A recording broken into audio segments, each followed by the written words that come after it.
It's the Drake Toll Show. Good morning. Drake Toll with you from the Savannah Bananas organization, locked on Big 12 and right here on Westwood One Sports and the Westwood One Sports app. Stu Kovacs produces this week. Laura Jimenez runs the board. And Pete Souza, ESPN play-by-play alongside for all 3 hours today, tomorrow, and Friday. And believe it or not, Wednesday, July 22nd, the first day of the rest of our lives. And just another day in the decision, part 3, part 4, whatever we're at. Pete Souza, as a guy who worked in the NBA for a long time, when a guy goes this long without making a decision, is he making it a little bit about himself at this point? I think he's making it a lot about himself. But I think this is who LeBron James is, and I truly believe he earned the right. For people who have a problem with this, there's nothing going on. I mean, what else are we to do right now? What else are you going to do? It's July. It's August. The sports calendar is empty. I think it gives us something to talk about. And I do think there's also a possibility that LeBron still does not know exactly where he's going to go. And at the end of the day, I think we all know from our body of work with this dude that he absolutely loves this. He absolutely loves it. And I think it encroaches on Michael Jordan's legacy. The more he can execute stunts like this efficiently and stay on the radar, stay right in the middle of that pro sports zeitgeist. Big word for me this morning, but you get the idea. Nice. I think he loves this. And he's kind of earned it, man. I mean, I was looking this morning, he's played 86% of his games. Like, that's pretty good. 71 games a year. When you look at today's NBA, guys aren't playing that much. So if anything, he's earned the right on the court as one of the greatest of all time, who shows up just about every night to ride off into the sunset with some hype. I don't know if the question is earn the right as much as, and not that I pitched that to you, but if I'm thinking legacy, we love the L word here. That's the most important L word when it comes to LeBron is legacy. If you go to Cleveland and they just gave a guy the max in Donovan Mitchell, if you go to a Philly and Joel Embiid is still, if he's healthy, the guy, and now you can build up Tyrese Maxey, you can build a quasi big three. If you go to the Heat, you're going to sit behind Giannis Antetokounmpo, you're going to sit behind Bam Adebayo, and as I said, you're just not going to be the guy. You're not the guy. And LeBron mentioned in L.A. there toward the end that it was unique. It was different for him to not be the guy. It was Luka Doncic. It was Austin Reeves at times. It wasn't LeBron James. If he goes to Golden State, you still get to be a semblance of the guy because everybody else is so old, you're not expected to contend. You're not expected to win a championship. If you bring a championship to Golden State, you were the guy who did that. If we're talking L-word, legacy, the chase for the greatest of all time, I think it's got to be Golden State. And I guess that decision could have been made 3 weeks ago. If he's known he's going to do this for this long, I mean, he's had time to vet. He's played in every one of these arenas, and we're still awaiting where the legacy word goes. Well, he's taking his time, and I understand that. And I do believe he's got to be really close to an actual decision, if, of course, he hasn't made one already. The situation you broke down, I think when you talk about legacy, and I think this is important because I truly believe that LeBron is anchored to the Michael Jordan conversation, whether even he wants to admit it in his subconscious or not. Ever since The Last Dance, LeBron has been walking around with the camera crew wherever he goes, right? He sat there just like us in the middle of COVID, sitting there going like, damn, this guy was good. You know, and I think LeBron's like, I have got to make my mark. And there's ways for me to make my mark and leave my legacy. This one right here, which we're in the middle of him possibly executing, would be a 5th championship. And if he could go to Philly or Golden State and win it, that would be a 4th championship with a 4th different team, which nobody else has ever done. And I believe Philadelphia is a more realistic opportunity for him to pull that off than Golden State. Golden State's fun. It's popcorn. It's him and his boys playing golf. It's like he's having these euphoric recall. Like, I'm 15 years sober, Drake. You and I talk about that. And when people, sometimes when people, this isn't funny, but when people like, jump off the wagon or on the wagon, a lot of times it's because they have this thing called euphoric recall, where it's like, man, that was so great. And then you go make a terrible decision. Like, being with the Golden State Warriors, I think reminds him a little bit of playing in that 2024 Olympic Games and how special that was. The NBA season's a grind. And those guys are, with LeBron in the fold, I think like that core of Jimmy Butler, Draymond Green, LeBron, Steph Curry, they would average like 38 years of age in an NBA where guys are 26 years on average. So that could be a tough road to hoe. I think there's a reality in Philly where he can win a title, and you bring the Sixers a title for the first time in 45 years. It's not the Knicks winning this past summer, but it's close. A guy like this, how much does he need to be the guy, though? That's what I keep coming back to. Is, again, it's still legacy. It's the L word, legacy. And this is the Drake Toll Show, Westwood One Sports, and the Westwood One Sports app. Laura Jimenez running the board. Stu Kovacs producing. Pete Souza alongside me. And if you are, look, 24th season in the NBA, you've been the guy for almost all of that until you had to admit last season that you didn't feel like the guy anymore. What do you have in the tank to bring Philly? Is LeBron James still the piece that adds a championship to any one of these organizations? Or is he the sideshow that takes the attention away from the 2026-27 season from a really salty Philadelphia 76ers team or a bowing out Warriors team? Is it now just all about LeBron? No, not necessarily, especially in Philly. Like, from a basketball perspective, and you and I have talked about this, Drake, like LeBron can literally guard 1 through 5 defensively. And that alleviates some of the pressure around Joel Embiid to have such a presence, 100% of the time, which we know will never happen. But you get deep into the playoffs, you worry about Embiid and his health. And when you have LeBron James, you don't have to worry as much. And those are the kind of contributions he can make, which are like gritty contributions that can really, really help your team win. And I think he only makes a team like the Sixers better because, again, I hate this term, but it's like there's an adult in the room now. Even with Jaylen Brown, I mean, Jaylen Brown's weird. He's just a weird guy. And so I think LeBron, is weird too, by the way. So that's an interesting pairing. But I think he brings kind of a little maturity to the room there. Whereas in Golden State, man, I just see that as like Expendables 6 or 7. It's like a Marvel movie that flops. Or maybe those movies don't flop, but I don't watch them. I can't name a Marvel movie. Couldn't tell you if that's the Spider-Man side of it or the Batman side of it. But I feel it. I see where you're headed with it. And here comes Martin Scorsese or Martin Scorsese. yeah. The Rich Paul piece of this too. He is the groundhog of it. Is this time every year, every couple of years, that name Rich Paul is back in the middle of what we're talking about as it pertains to LeBron James in the NBA offseason. That's the case again here, him being Clutch Sports, LeBron's agent. Notably, Hall & Oates hated each other. They were just business partners. It was just about the music, not about being friends. LeBron and Rich Paul are clear they are friends. Like, these guys are tight. And as the dude brokering this, the guy who's speaking, I mean, he is the voice of LeBron James. He's the last guy to come out publicly and say, we won't be rushed. Our camp can't be rushed. We're going to make this decision on our time. It's LeBron's decision. I don't think anybody's rushing him. I mean, as much as I'd love to hear the decision, I don't think anybody who's in a place of power, I mean, the president's not calling outside of like these call-in radio shows. You're not getting people that are so perturbed that they're rushing LeBron James.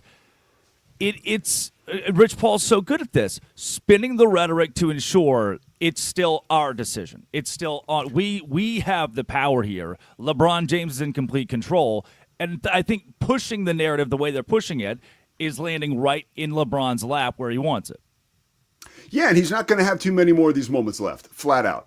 At the end of the day, if you can't play, when the shine comes off, you become more of like an older relative. Like, honestly, even Kobe was like that. When he retired, all of a sudden he becomes this darling. All of a sudden the teeth are gone. And he's still Kobe, an absolute icon and legend, but your view and your perspective changes. LeBron can hold up traffic right now. I mean, he literally is holding up the NBA releasing its schedule, and the commissioner of that league is being transparent about it. That is like unprecedented activity. And also the Rich Paul thing, along with LeBron, like, be careful. just look out for lies of omission. Like those guys have no loyalty to us, especially in sports media, to let us know what's happening with this. You know how much resentment. LeBron is a funky guy, and there's a lot of resentment with him against the media, and as well there should be. There's so much nonsense out there that, every time he opens his mouth, he can move the needle. Even when he was at Fanatics Fan Fest and he said, change the process twice. All my friends in Philadelphia were like freaking out. And I think that's just him having fun, which is kind of BS.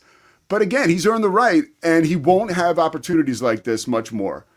And so I think he's taking full advantage of it. It's the same thing as you can go to the ESPN layoffs, right? Like some of those guys that got let go were bulletproof as of a couple years ago. And now look, Ryan Clark was at the center of all their NFL coverage. And then you look and you say, man, he made $2 million and he didn't give him that podcast that he has, The Pivot, which is awesome. I understand maybe why they let him go. And so he doesn't have that leverage. 2 years ago, that conversation never would have happened. 1 year ago. But things change. And when you got the leverage, you try to take advantage. And nobody knows better than Rich Paul and LeBron James how to do this. Yeah, they're taking every opportunity. Joining Pat McAfee, who is the ESPN guy. We're going to get to a point. I saw this tweet yesterday. Ridiculousness is the show on MTV. It's the only thing they run now is just reruns over and over of Rob Dyrdek and that show.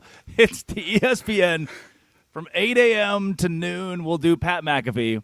We'll rerun a couple hours of Pat McAfee, and then we'll do it again during the primetime drive time afternoons. That's another story we'll hit on today, the ESPN layoffs that came down the pipeline really since Monday in the Ryan Clark news. And Philly, LeBron, where he goes, the decision of where Rich Paul wants to go, this is their opportunity to join Pat McAfee. ESPN have every radio show, every TV show talking about LeBron James. And even during Kobe's run, I think back to some of the greats having their goodbye years. And Jeter did this, Kobe did this.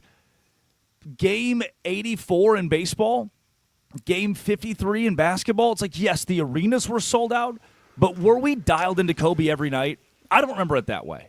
I remember it being, hey, by the middle of the season, Lakers aren't real contenders. You have a shot to watch Kobe if you do it in person, but no one's going appointment television to see Kobe play. I think you're right to say that LeBron gets to game 62 this season, and maybe this shine has worn off.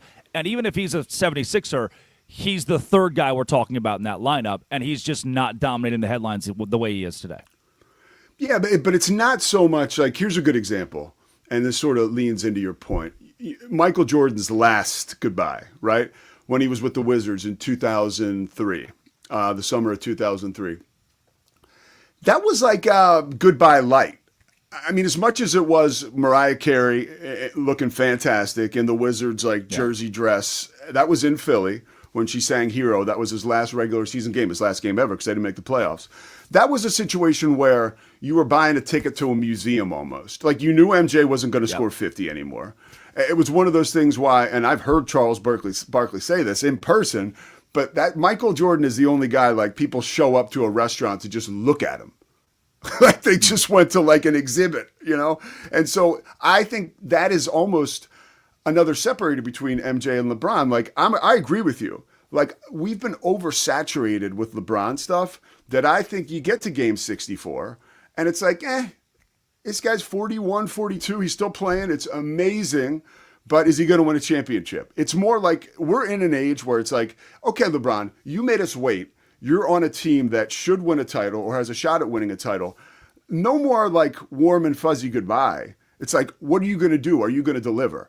And I believe the way that he's executing this kind of stuff and the hyperbolic language around him won't quite enable him to have this like easy rocking chair goodbye unless he goes to Golden State and that just falls apart.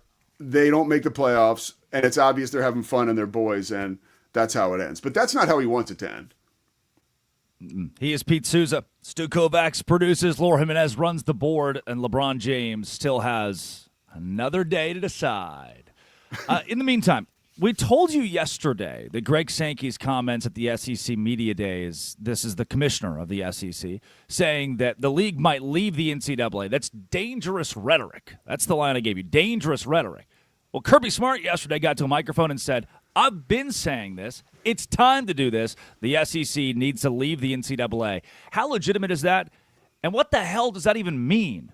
This is Westwood One Sports and the Westwood One Sports app, 310-840-4910, and this is the Drake Toll Show.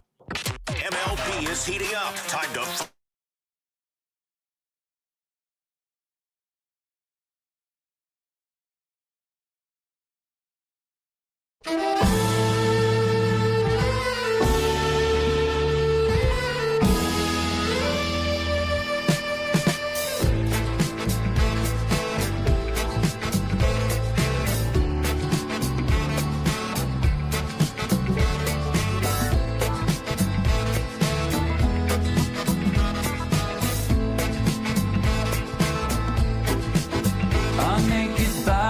Go on trial just for laughing at the joke, just for saying of the bargain what any sales girl already knows.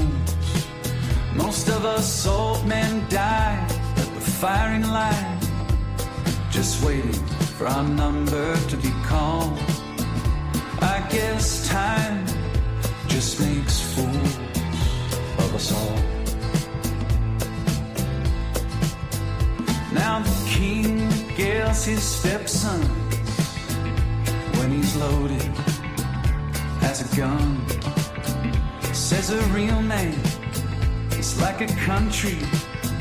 You need a map to find your one. Now I do you suppose you must approach the throne with its back up against the wall. I guess time just makes fools of us all.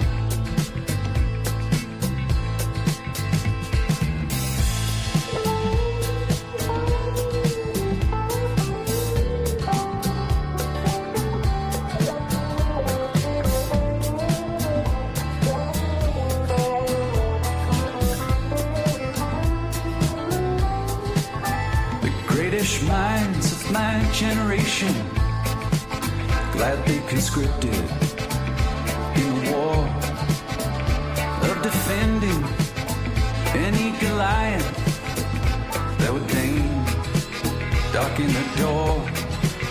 Now with your genius for picking battles, it's no wonder every helmet is too small. I guess time just makes fools of us all. I guess time just makes fools of us all. My drink is watered down.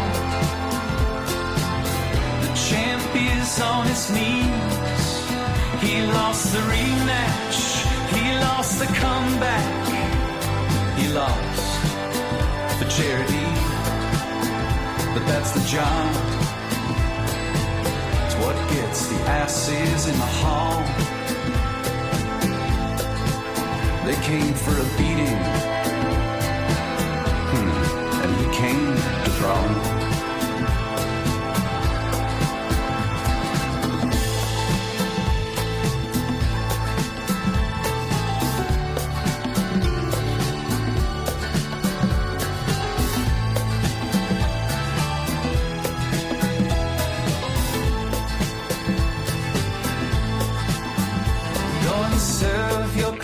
Notice that of all the young gods I have known, yours is easily the least famous to turn down the cover of a Rolling Stone.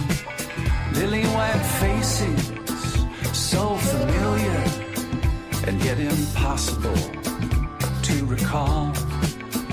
I guess time just makes fools of us all.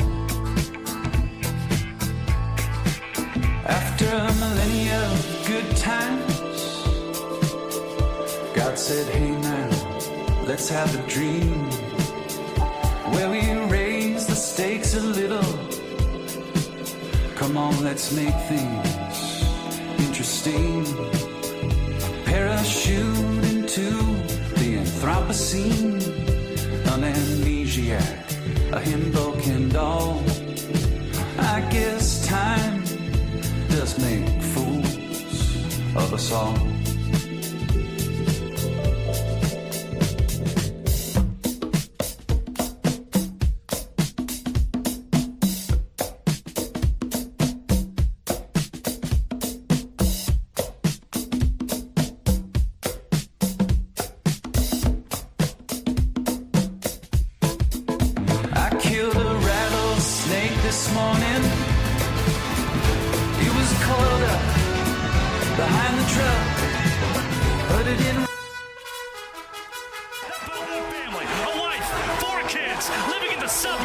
The Islamic Republic of Japan. Thank you, President Trump. It is the Drake Toll Show. Westwood One Sports, the Westwood One Sports app, 310-840-4910, 310-840-4910. Drake Toll with you, alongside Stu Kovacs producing. Laura Jimenez runs the board. And that sexy voice you hear? ESPN play-by-play Pete Souza. Nobody better when it comes to the NBA and the wide world of sports. Pete, good morning.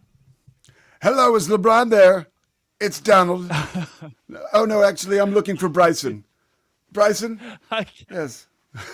It is so stunning. How about calling up the 45th, and no politics, respect the president big time, but he's had a history of maybe not being completely transparent and honest on the golf course. Like Mike Lupica wrote a book about it. And so who's Bryson DeChambeau going to call? Of course he is. He's going to call the president. Yeah. This is the guy that did he interjects himself into the Spanish photo, World Cup final photo. And reports are clear. He's not very happy he was edited out. It was an intentional move. There's a PR move. The president of the United States has the opportunity to be in the picture of the Spanish national team post-match.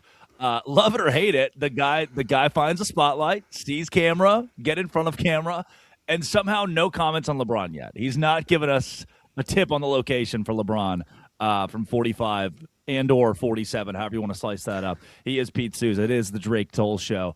And from the Boston Red Sox 14-game win streak, which they can tie a record today. I don't know if you saw this. I've got tickets tonight to the game. I'll be at Fenway tonight.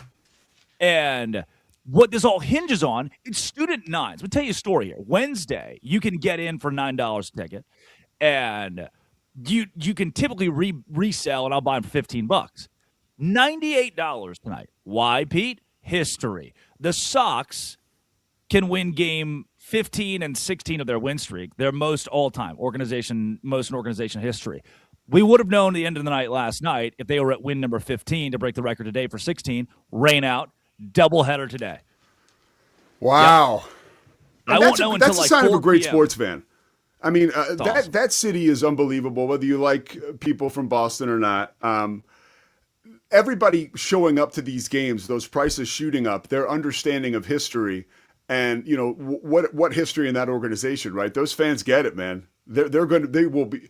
And now the Red Sox are with a very realistic shot at the postseason. And I always say that about baseball. We get so caught up in the now in sports, which we should. We're fans. We cover the sports. But, that season is long, man. And the Red Sox are reminding us of that. Yeah. Elsewhere around the world, Spain did win the World Cup. The viewership numbers for that are in 60 million viewers in North America. Compare that to 126 million for the Super Bowl. You can deduce what this continent, what this country still leans to. Maybe that's why the United States men's national team is so far behind the punch, is the other football that occupies our minds. And, man, this funky storyline, we hit it hard yesterday. Do it again today because we added new pieces of information. Pete, you cover college sports incredibly closely across the country, college football, college basketball, and it's gone from threat to serious conversation. This vague outside threat, this kind of clickbaity, the SEC to leave the NCAA and do their own thing. to now Greg Sankey saying there are legitimate considerations to leave the NCAA and the SEC just break off and make its own way. Here is Kirby Smart yesterday saying the very same thing and doubling down on the Commissioner Greg Sankey's thoughts about leaving the NCAA. Yeah, I've actually been saying that for a long time to our president and our administrators that, my frustration is I sit in a meeting and so many times I sit in a meeting, and I learned this, I think 11 years ago, my first SEC head coaches meeting. I had a coach tell me, we will not get anything done in these meetings because we don't have any power or any control. We sit and say what we want, but that doesn't necessarily come to fruition. So I've learned that, until we get governance and we have someone that actually has the power to make decisions, or we can make decisions within our own community, we're not going to have much control. And that's unfortunate, but that's where we sit right now. And if that's the best alternative to get everybody playing by the same rules, then I would want to do that. I'm confused here. Who's playing by different rules? By the way, I like Kirby Smart. I said this yesterday. 2019, when I first got to work around him, Sugar Bowl, Baylor Bears, I thought Kirby Smart was an ass. I was like, I can't. This guy's just is football, and that's it. And then I got to actually be around him this last spring, and it's like, damn, I like Kirby Smart. I'm in. Well, Drake, we know your hyperbolic relationships with big-time college football coaches. That spans, about a decade now. So it's nice to know that you and Kirby are back on board and have made amends. There have been controversies, yes. Surely Kirby hated me, too. Who knows? Surely he hated me for a long time. We made amends this past spring. But if the quote there he gives at the end, if he's saying the SEC could leave the NCAA because he wants everybody to play by the same rules, my question, and it can be rhetorical, who's playing by different rules? And are the rules not already in place to benefit the Big Ten, the SEC, the Big 12, the Power Conference? I mean, it seems like the rules are probably skewed to help Georgia a bit more than they are Western Kentucky. Well, I think Kirby Smart's thinking and Greg Sankey's thinking is that we are generating more revenue than anyone else in college football. And for us to go down the line, and now we get political, as Kirby just sounded like a frickin' politician there, but which drives me crazy, but I understand that's the responsibility they have now. But we move now into, hey, you got a finite amount of time for politicians to get this right and to, air quotes, try to solve college football before we would ultimately and hopefully get to collective bargaining where there's a little bit more structure to this whole thing. Yeah. But in the meantime, like the Big Ten and the SEC, they're looking, at these, whatchamacallit? I'm losing the word for it. It's a motion, a bill. Sorry. A bill. A lawyer, I'm not. I got to call Daniel Stark. That's when I get my lawyer stuff going. So when we talk about like the attorney and the law side of this, I do understand why the SEC and the Big Ten is upset. They're not getting help when this bill gets presented, and they're sort of almost getting lumped in with all these other Power Four teams and Power Four conferences. And that's why they talk about seceding. And that's why it's a realistic thing. Truth be told, just talking to people around college football, I saw Thamel at Big 12 Media Days. We were doing a ton there with Big 12 Media Days. And, the Big 12 is a little bit on the outside looking in when you look at the Big Ten, the SEC. So there's talk in the Big 12, hey, 24 teams, that's great, we'll do that, whatever. The SEC's, they're a little harder to please, right? And I worry that they're putting the cart before the horse and maybe overvaluing. Let me put it this way, Drake, okay? Because since you asked. This reminds me of what's going on in the NBA over the past 10 years. Adam Silver has generated more money for the sport, but the sport has gotten worse. It's just not as aesthetically pleasing. It's not as fun to watch. But with all the TV deals, sponsorships, partnerships, the NBA is making money hand over fist. The SEC is dangerously close to becoming the same thing. They're always going to make a ton of money. Like the Big Ten has shown us through their work and winning of several national championships in a row, shutting out the SEC, that they just might be a better conference. But the SEC still crushes it ratings-wise. Crushes it. So I think the SEC says, hey, we can go over here, take all our viewers. But my point is, when I can't see USC, LSU, I've just got to watch LSU and Mississippi again, and we're 4 years into this. Does that hurt the overall product? I think it does for me. I think one of my favorite parts about college football, and for me calling games, right? Calling a big non-conference game is awesome, especially in the middle of the year. Like Notre Dame and BYU in October. That's amazing. Like, in a world that we're moving towards, that would eliminate opportunities like that, particularly this one in the SEC. I don't like it, and I think they're overvaluing their worth when they really think this is a prudent move. Here, the big take for me, what you need to know, you woke up this morning in Frisco, Texas, and you're a Texas Tech grad, you're a UT grad, you love A&M, you follow college football. Your favorite piece of being in this conversation, of being at Texas Tech that dominated the headlines with Brendan Sorsby, or a UT who's the favorite to win the national championship in a lot of circles, or an A&M who left the Big 12 to go to the SEC. What people keep screaming is SEC, brand power, money. We've got more money than you. It's all West Texas. Hey, it's great to be a Florida Gator, and man, come down to the Bayou, LSU. We'll hook you up with a Maserati. What I think we as fans fail to realize when our school gets a $20 million donation, I don't get that money. Like that, I don't see that. I don't. When the school gets a surplus, the SEC gets a surplus, and it's because of TV deals. Or when the NBA gets a surplus, and now the San Antonio Spurs got more money from a TV deal. When the hot tub is installed, Victor Wembanyama gets to use that. Arch Manning gets to use. They don't let Drake Cole waddle through the doors and use the new hot tub at the facility at the University of Texas. And what I hear from Dale in Groesbeck, who grew up small-town Texas guy, is, man, it's awesome we're in the SEC. We've got way more money, way more brand power, way more. It's like, Dale, is your viewership experience increasing? Is your experience as a fan of the Texas Longhorns increasing? And I don't think the answer is yes. We are moving away from being conducive to the fans and instead trying to be conducive toward the money. And for some reason, we brainwashed everybody into believing that chasing the money is good, as if it's going to benefit you. Your mortgage stays the same. The car payments still do. You got to fix the HVAC. None of that's different just because the Mississippi State Bulldogs got a bigger check this year. I couldn't agree with you more. And here's a fear of mine too, Drake, because of what you said made so much sense. If you remember, and this is probably 4 or 5 years ago at this point, you can help me out if I'm wrong. Literally on a Sunday afternoon in July, when it was as quiet as it could get, sports-wise, we found out that Texas and Oklahoma were leaving the Big 12 and going to the SEC. That was a freaking bomb that dropped on us. Not many people knew that was coming. My point is, when we have the SEC commissioner telling us that this is a real possibility, whether or not it's the best move for them, I'm starting to believe it's a real possibility. And I'm worried as a football fan, a college football fan who loves the crossover, right?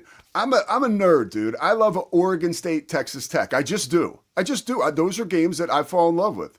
One of the first games I ever watched college football-wise was Jim Nantz calling Colorado against Illinois on a Saturday morning, where the Buffs just ran them out of the building in 1990, and their quarterback Salinesi was passing away. It was the most amazing TV moment. You know, it just sports grab you like that. And I love that. And I want that opportunity to be grabbed through the screen.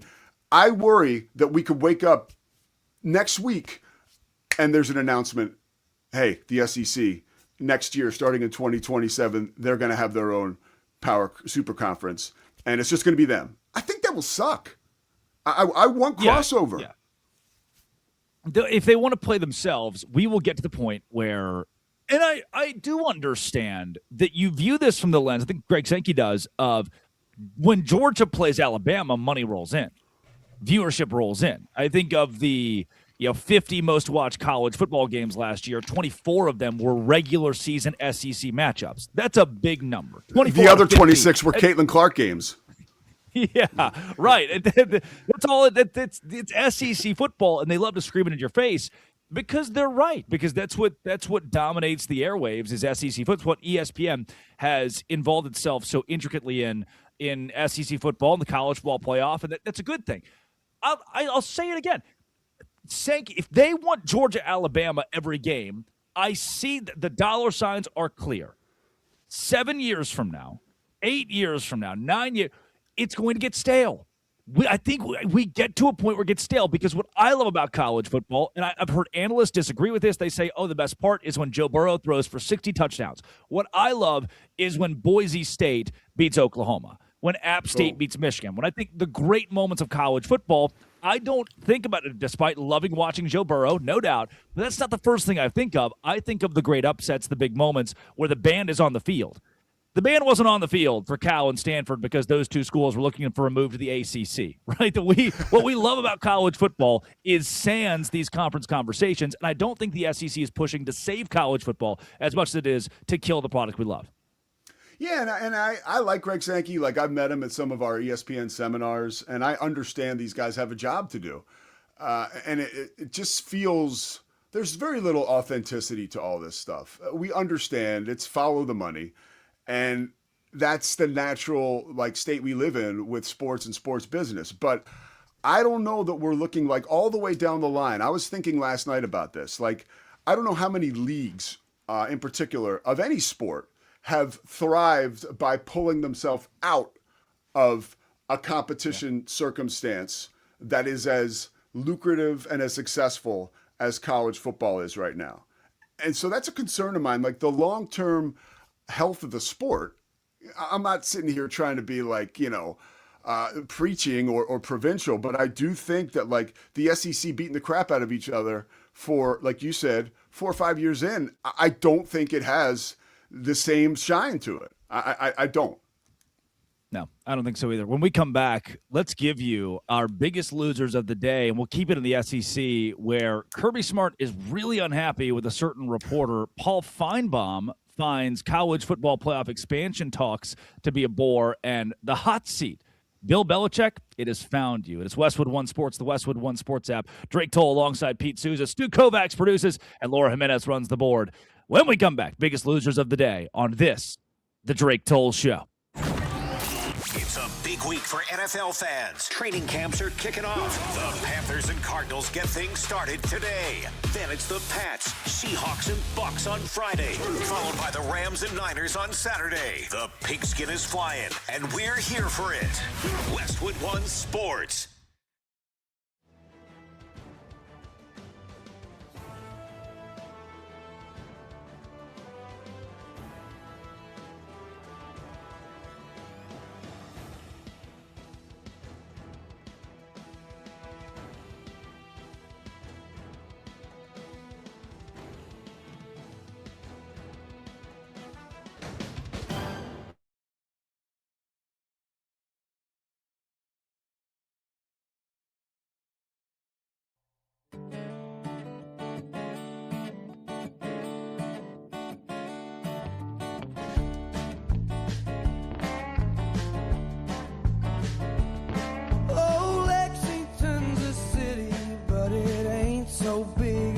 Me out, and if I need a breather I can hit the parkway. Be home before the bars all close, drink away the lies she told. Think about the days she was a pure-eyed child, a rodeo queen, high school lover in a badass Jeep, far from the eyes of a watchful town. Mama didn't need to know. Good corn liquor to shake this cold, and good heart loving on a gravel road, Juliet.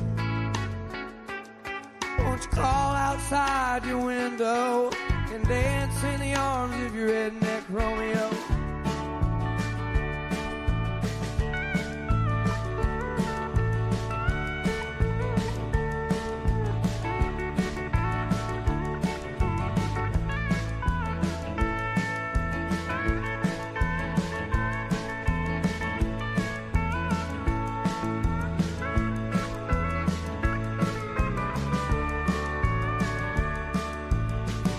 Push came down to shove, I'd be a band for her love. Shoot sharp and walk away. She was good before she changed her name, and I bet that ain't all that's changed. Goddamn, I remember the nights. I was a young punk kid from a dried up town, Cold Car County full of hunting hounds. She was the one who kept those boys at bay. Her high heels and my red wing boots, cutting couches in the living room, Juliet. Won't you crawl outside your window and dance in the arms of your redneck Romeo?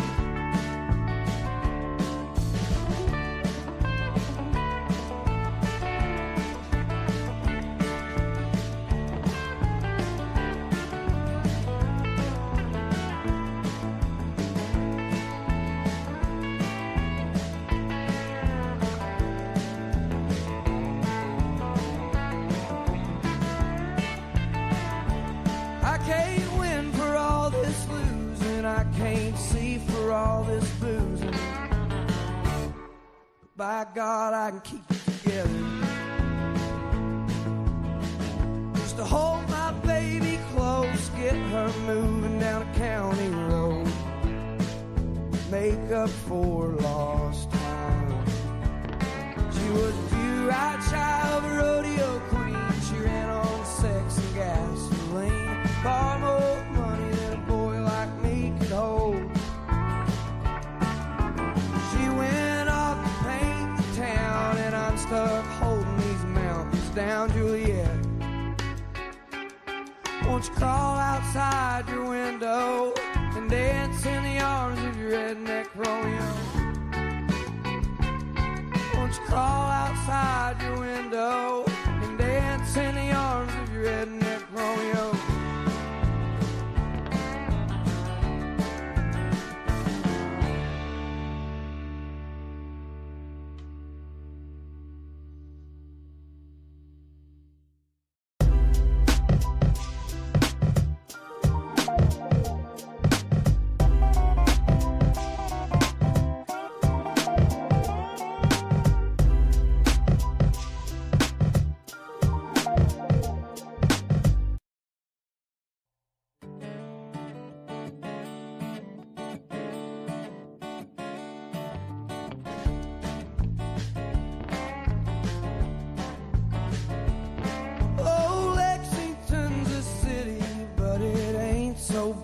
Freaks me out, and if I need a breather I can hit the parkway,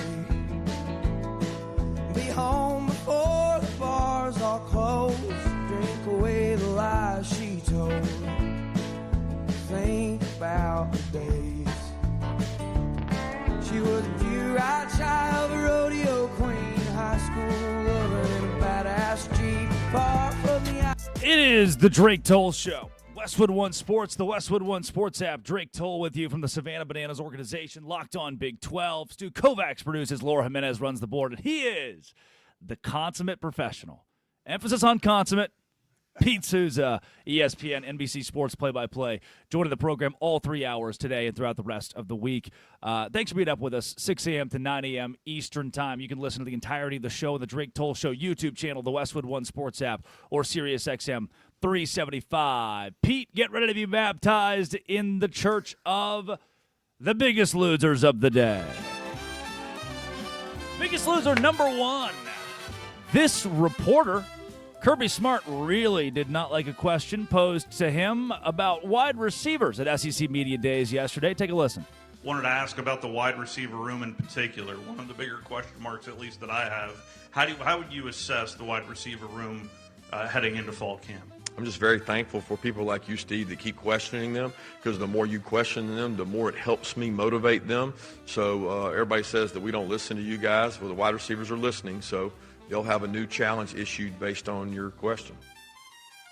Boom, baby, mic drop. Kirby Smart jumps on Steve. Pete, I've heard coaches bite people. I work with Kim Mulkey. You worked around Kim for a while there. I've heard coaches bite people's heads off before. This is mundane. This is easy in the SEC. Steve got let off. Well, that's more about the roster and the players. Clearly, he is worried about that room, and he's trying to bring them together, and he's trying to obviously add motivation. Or, it's nobody believed in us type mentality. These coaches are psychologists. So that's more about the team and that wide receiver room than the media member there. And I think it shows that he is a little worried. Let's give you our biggest loser of the day.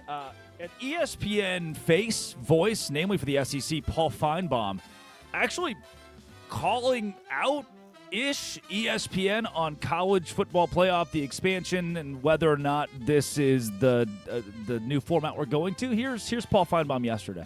Let's remember, 3 years ago, there were only 4 greenies, so now we're at 12, and now the Big Ten and others want to go to 24. I think ultimately it will go to 24. There'll be too much money at stake, and what the Big Ten and others want to do is make it an open market. Right now, ESPN has the exclusive contract, but it can't go to 16 and retain that. I think if it goes to 24, it will be a complete and total disaster. You're talking about getting rid of conference championship games is one thing, but letting a bunch of mediocre teams into the playoff will dilute the regular season. In college football, owns the regular season. That is sacrosanct. You have all these major games in November that suddenly really won't mean much. And I know the NFL plays for wild cards and buys and home field advantage, but that's not what college football is about. I don't know. I've always kind of liked the NFL and think that format of competition, I mean, when you see any given season, the Chiefs play the Bills in Week 13, you're glued to it. That's must-see TV. 2 words, must-see TV. You're in front of the television watching Patrick Mahomes and Josh Allen. College football, I understand that everybody's sanctity, tradition, it's how we've always done it. An expanded college football playoff, it's odd to me that SEC pundits are complaining or that they're upset when this just should give more opportunity for the SEC, the quasi-best conference in college football, to win at the highest level. However, the SEC has struggled to win in the college football playoff the last 3 seasons, not having a national championship contender, no team in the title game. And now we're talking TV networks, money, how to expand it. I think 24 is inevitable. Yeah, and I think Paul Feinbaum, he's starting to come real close to being like the person outside of the deli in Manhattan, like telling us about the rapture in 2010. Like, it's like every couple years something happens where he tells us to buckle up, that we're looking at, college football's about to dissolve. I don't believe that, and I think we have gone through so many seismic changes in the sport. And it's weird, and we need to make changes, but it's still thriving. And to your point, Drake, like, the NFL is an absolute monster. Football is a monster in America. And if you can continue having the best teams play each other across different conferences, I think you're going to be just fine, whether it's 12 or 24. I truly believe that. I think the biggest problem there and the biggest challenge is you make $80 million to $100 million in some of these conference championship games, specifically the SEC. Even the Big 12 last year made a windfall because of BYU and Texas Tech. So, like, that's the biggest challenge with the 24 teams, right? What are we going to do with the conference title games? Let's keep you in college football. The biggest loser of the day, Bill Belichick, at least according to Josh Graham, who lives in the same state. Here's the North Carolinian Josh Graham on Westwood One Sports. This is a Westwood One Sports host, my close personal friend Josh Graham, on Bill Belichick being done. We've seen enough from the Bill Belichick experiment at North Carolina. It's failed, and the results are not going to be much better in year 2 than they were in year 1. At least not good enough to justify his $10 million a year salary. Maybe having 70 newcomers isn't the best idea, especially when you were inheriting a team that went to a bowl game the year before that. And now those guys that you'd brought in a year ago, they're going into a second year, and you're going to build upon that new group that you brought in a year ago, right? Wrong. 61 newcomers this year. Why the hell does North Carolina have a 41-player high school class in addition to 20 transfers? This reeks of a guy who doesn't understand what wins in college football. The good teams build to get older. Meanwhile, Bill Belichick, a lot like his dating approach lately, is trying to get younger and younger. Josh Graham speaks facts on the Bill Belichick dating scene, but I want to push back on my close personal friend Josh Graham. Teams are building younger and younger. May I raise or teams are trying to build up older and older from their young guys through a program. May I raise you Indiana last season? Can I raise you another team that jumped on the scene recently in Texas Tech? The schools, the squads that have done it with these newcomers, that have revamped, that have reset, and found success with that. Bill Belichick is bringing North Carolina something very similar to what Deion Sanders brings Colorado. 3 letters, GDP. Eyeballs are on that program. People are watching North Carolina football, something that even Mac Brown couldn't drum up enough pomp and circumstance. I think it's like Larry Fedora wins double-digit games. Mac Brown comes into UNC. He gets the can. They bring in Bill Belichick, and that's a name. It's a reason people turn the TV on. It's a reason they watch it, and it's this revisionist history we don't remember. 10 years ago, North Carolina football was irrelevant. To this day, compared to basketball, it's irrelevant. If you've got a name, a Bill Belichick at the front of that program, I'd rather lose with people watching me and me make money than just lose and be broke. Look, I couldn't agree with you more. I do think Josh has some real good points. Nobody knows that school and that football program better than him, especially in our media space. I do think he could be a little too close to the fire.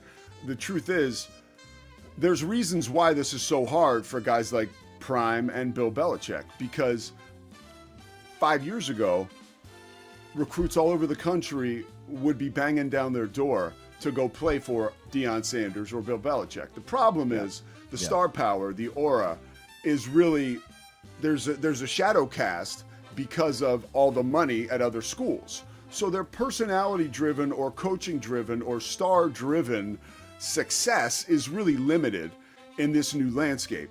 You know, that being said, everybody turns over their roster every year. North Carolina has a couple, two things that are huge for that program this year. One, they need to figure out their quarterback, because I understand a quarterback competition really kind of catapulted Bill Belichick into NFL history books. Tom Brady, Drew Bledsoe, you know, that's when he first experienced success. But he needs to figure out that quarterback room, because if he doesn't, when things go sideways, it's just not going to be good. And one other thing that's a real positive for North Carolina is, you know, they get to play overseas this year. And I believe that Bill Belichick, being able to navigate that trip to Europe and back, I think that could help his squad, not only from a fan base perspective, because people from North Carolina will travel over there and they'll enjoy it and love it. And I think that is a springboard to more success. While a lot of teams get hurt by playing overseas, I think it almost helps North Carolina this year because it shines a different light on the program. Yeah, Bill Belichick and company will kick off against TCU across the pond in week 0 in 2026. I had a couple of guys at Media Day, Drake. They're like, yo, man, like, what do you eat in Ireland? I'm like, they'll have a McDonald's. You guys are good. Don't Beans, worry. baby. Beans, bread, slop, stew. Ireland, welcome to it. Final biggest loser of the day. A's hitter Joshua Kuroda-Grauer suffered hold on, let me make sure this is the right headline. Suffered a ruptured testicle from his foul ball. They write themselves sometimes. T's and P's. This is a thoughts and prayers situation for Joshua Kuroda-Grauer, who is riding solo today. Tough one, man. Look, man, I had a buddy who played lacrosse when we were in college, Owen McGinn, and he took a laser beam off, that area, the family jewels, and he had basically it turned into a beach ball, and it was named Gary affectionately by some of my other friends, and like I can only hope this young guy can hang on to it, right? And I hope he's okay, because we're laughing right now. So I don't know the nuts and bolts of the story. This dude better be okay, Toll.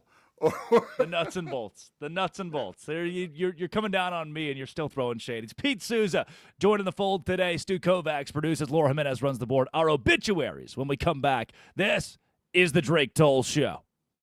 This is Westwood One Sports.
sad.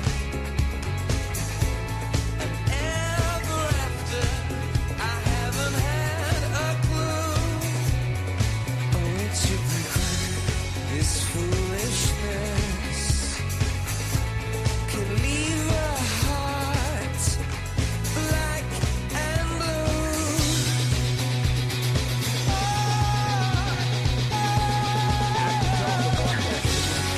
Only love can leave such a mark. But only love can leave such a scar.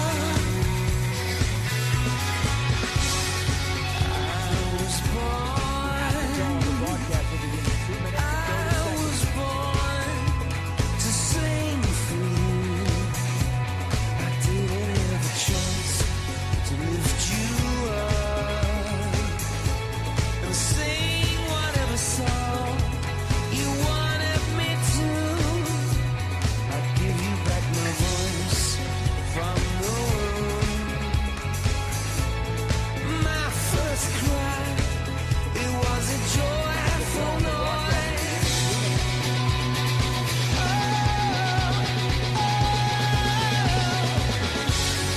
Only love can leave such a mark.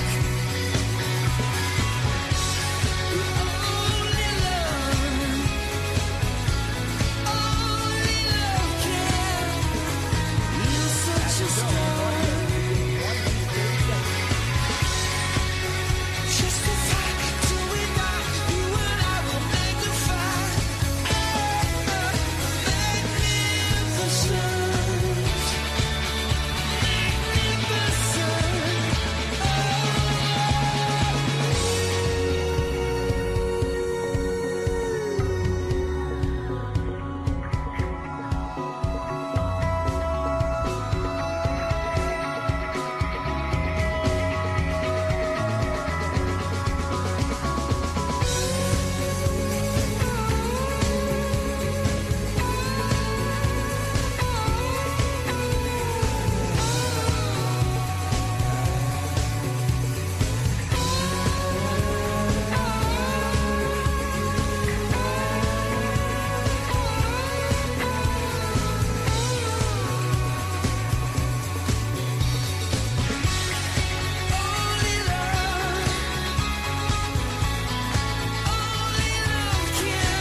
It is the Drake Toll Show. Westwood One Sports, the Westwood One Sports app. Drake Toll with you from the Savannah Bananas organization. Locked on Big 12. There he is, ESPN and NBC play-by-play. Pete Souza joining the fold today. Stu Kovacs produces. Laura Jimenez runs the board. You can listen to the entirety of the show on the Westwood One Sports app, as well as the Drake Toll Show YouTube channel and Sirius XM 375. Good morning. LeBron James has still not decided where he will land and play his likely final NBA season, though the Miami Heat had to delete a link to a LeBron James press conference. The Heat posted the link yesterday, scheduled a live stream titled LeBron James Introductory Press Conference. Shady, Pete. Shady. That is amazing. I had to check to make sure I was reading that right, and it wasn't some bogus account. I have a real hard time imagining that somehow that would happen by accident. I mean, you've got to have... I had a situation when I was working in the NBA for the Charlotte Bobcats at the time, and this is how dumb I was and still am.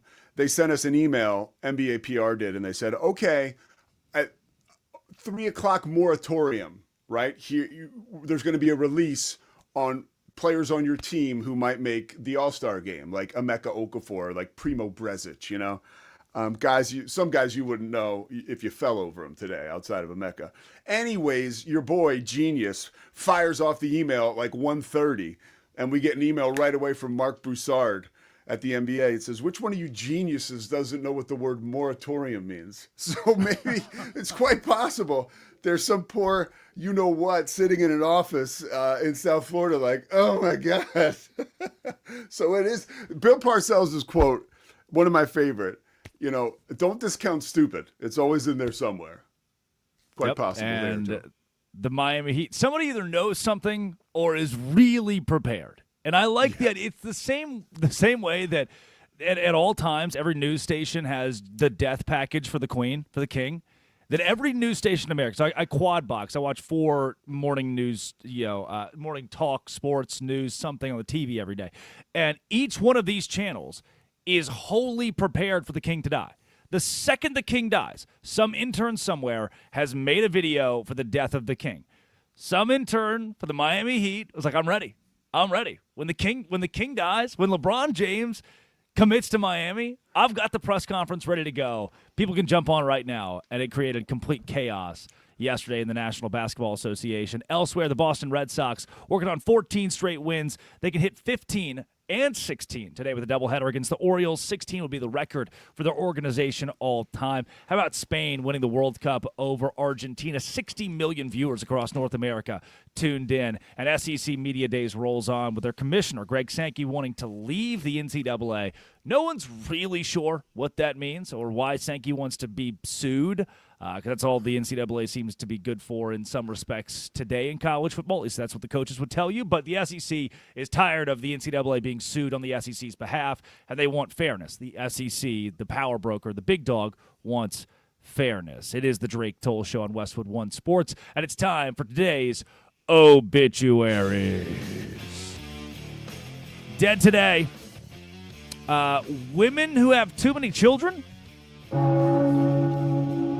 Cam Newton was laid off by ESPN yesterday. He would go on his podcast to say, everyone's got a podcast, and he would go on to say that he was very appreciative of an opportunity to learn, to grow, to be at ESPN and hone his craft. But this is the same Cam Newton who earlier this year had this to say about women. Do you feel like women's value gets lowered when they have multiple children by multiple men? I just think that the reality of that answer is women's value get lower the more children that they have. Break that down.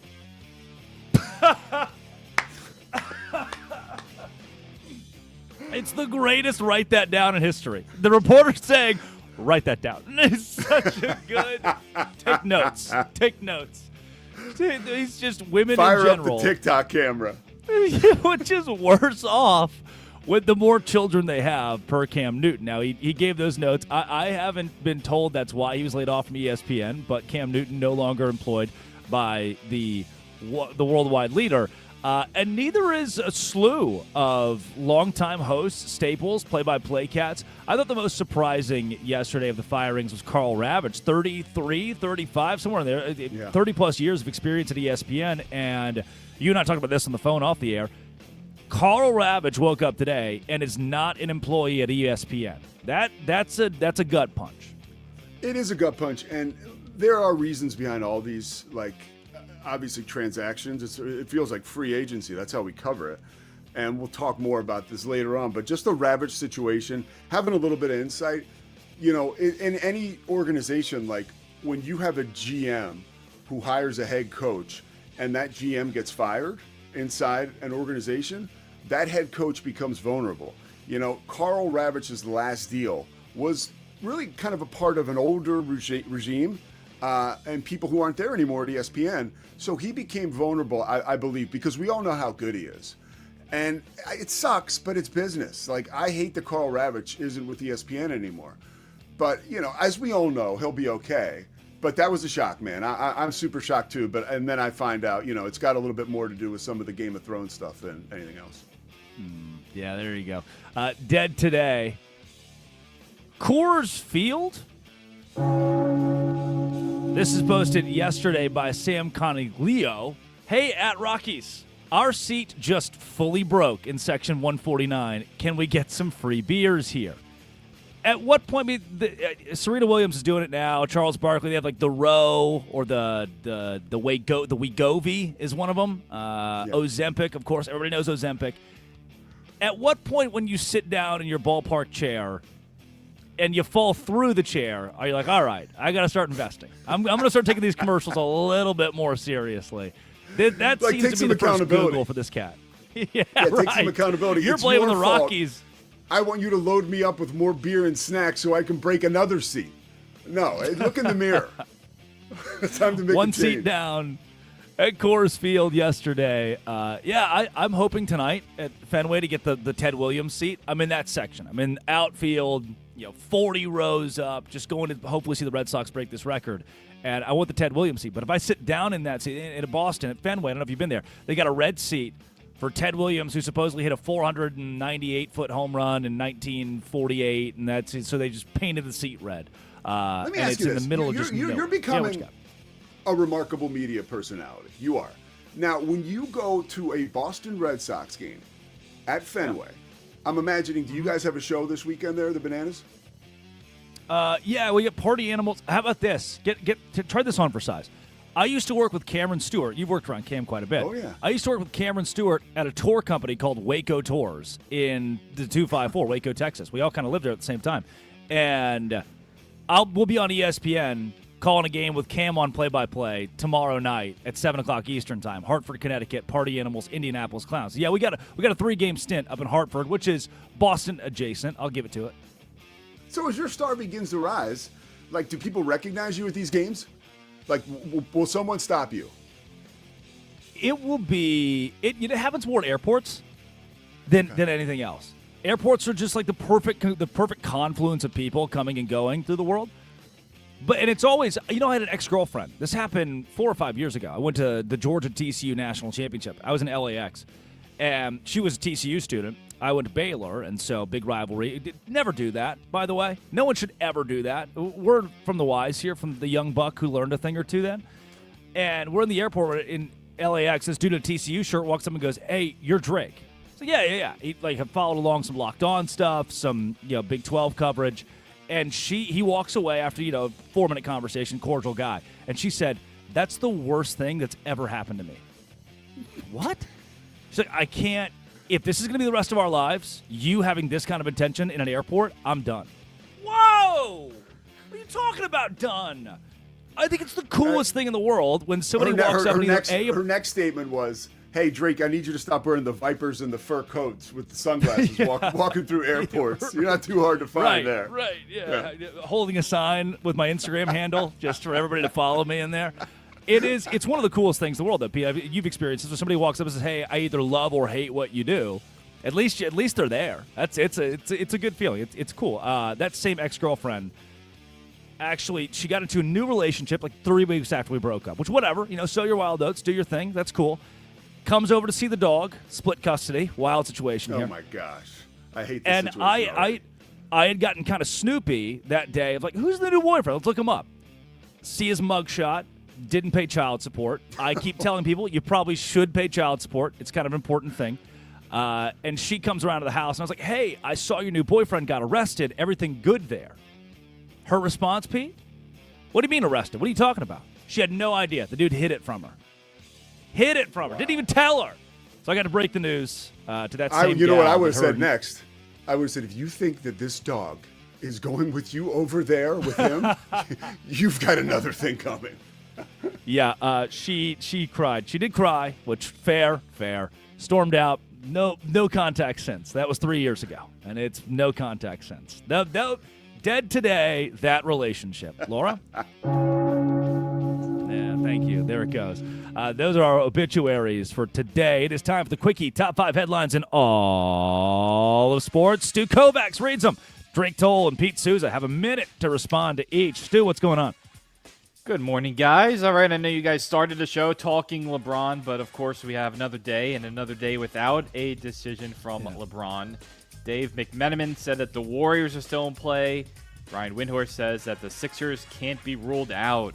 What do you think, Drake? I'm still, if the L word, the legacy thing is what we're going for here, Philly, Golden State. Make them, because what it would feel like for Philadelphia fans, I imagine, is similar to what the Knicks just felt. What Knicks fans felt. Of just for the first time in so long, we're winning, and America couldn't hate the Knicks. You know how easy it is to hate a New York sports team? It's so easy to just hate a New York sports team, and the Knicks made New York athletics lovable. That's what the Sixers could do. I think it's what the Warriors could do with LeBron James. If he goes back to Cleveland, sing the song and dance, third time, they're not contenders. They are competitive, but they're not contenders. Goes to Miami. He's second, third fiddle to Bam Adebayo, Giannis Antetokounmpo. If he goes to Philly, he's not the best player on the team. He's not the best active player on the team. But at the same time, he can bring up a franchise, an organization that hasn't won at a high level in decades and bring them a championship. If he goes to Golden State, he can do it alongside Steph Curry, Draymond Green, a team that's not expected to win a championship. If you do that, bring them to a championship caliber, that's got career cachet for LeBron. No matter what you do, please do it soon. I'm getting LeBron fatigue. Hashtag LeBan. Josh Graham, the Westwood One Sports Night, refuses to talk LeBron. Hashtag LeBan. All right, Kirby Smart, Georgia head coach, spoke in day 2 of SEC Media Days. He talked about the potential of a SEC breakaway from the NCAA, as well as the need for Georgia, quote, to play better and bigger in the bigger moments. And that's, of course, when it comes to the college football playoffs. Pete? Well, I think Georgia will not have too much time rediscovering postseason success. I think Kirby Smart has done it before. I think the blueprint is laid. It's not like this is a college football program that needs to break through and isn't stacked every year. I think that, and I said this earlier, back to his remarks about breaking away from all of college football with the SEC doing that. We heard it from Sankey. We heard it from Kirby Smart. I do have a fear that as much as there are challenges, it's not out of the realm of possibility that we wake up tomorrow morning and there's an announcement that we're moving in that direction over the course of the next 18 months. The same exact thing happened when Oklahoma and Texas left the Big 12. I mean, it was almost like loading up the Mayfair trucks and the Baltimore Colts just getting out of the city, like overnight. It happens fast. And I wouldn't be shocked if a major development is coming. I hope it's not. But when Kirby says stuff like that and Greg Sankey saying stuff like that, there's a legitimate opportunity for this to happen because they could execute it. How would it go? That's something I'm not sure about. All right, the World Cup final ratings are in. Fox announced that Spain versus Argentina drew nearly 39 million viewers, including a peak of over 51 million. And when you include Telemundo, the total viewers in the U.S. topped out at more than 60 million. Drake? Good for the sport. It's growing. This more than doubled what France brought in against Argentina. There was still Lionel Messi 4 years ago. This showcased that having the World Cup on U.S. soil, having it in Mexico, having it in Canada is going to bring in a whole new group of viewers, and it did. Mission accomplished, namely with the primetime slot being there for the United States. We got a lot more 7 o'clock, 8 o'clock kickoffs in soccer, which you don't typically get in the World Cup. Usually if it's in Qatar, it's 2 a.m. You're waking up to watch whoever, Cape Verde play Monaco.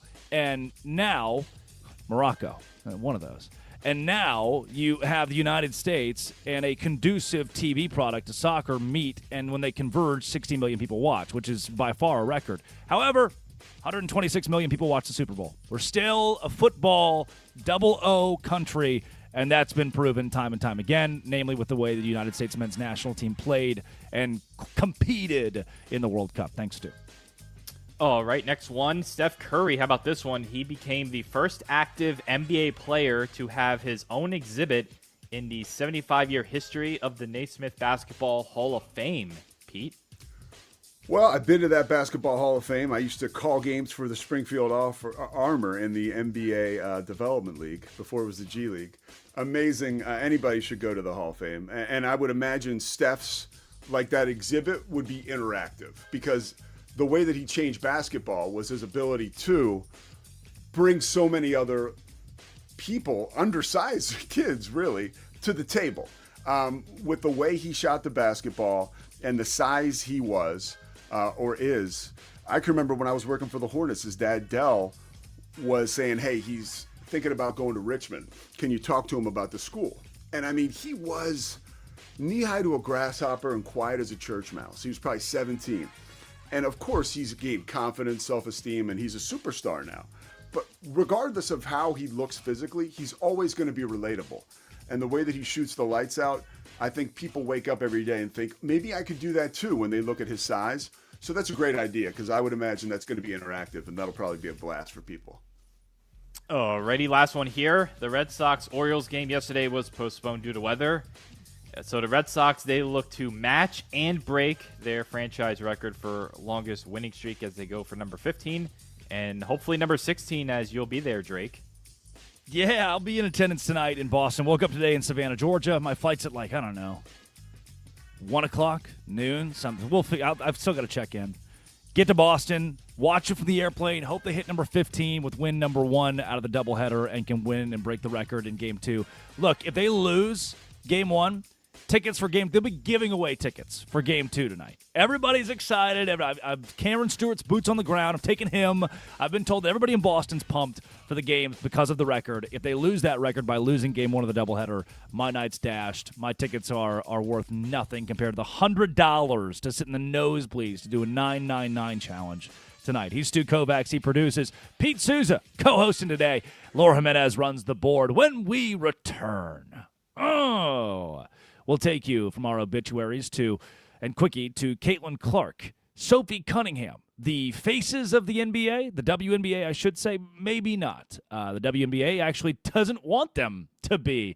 Today's show is sponsored by Progressive Commercial Insurance, protecting small businesses with affordable coverage options. Quote today at progressivecommercial.com. The WNBA is mishandling Caitlin Clark badly. This is the Drake Toll Show. Preseason games start in just a few weeks, kicking off with the Hall of Fame game from Canton, Panthers, Cardinals, and we've got the game from your home of the NFL, Westwood One Sports.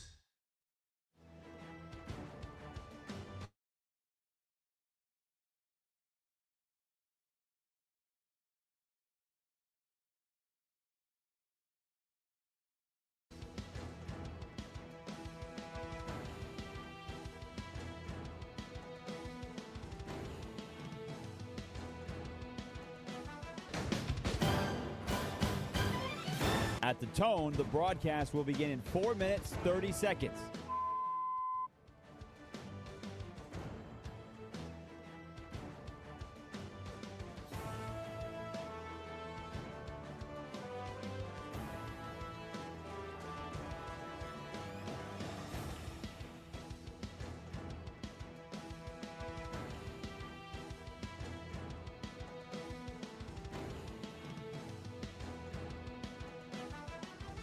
At the tone, the broadcast will begin in 4 minutes.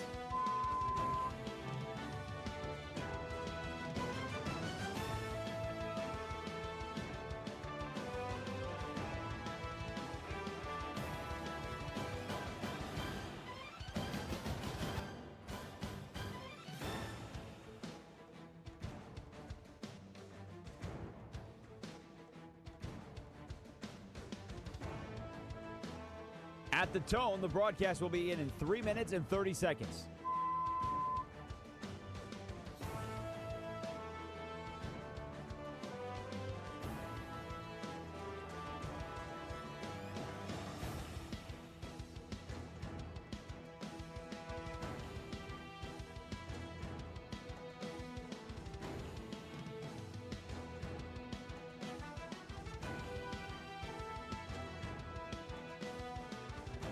At the tone, the broadcast will begin in 3 minutes.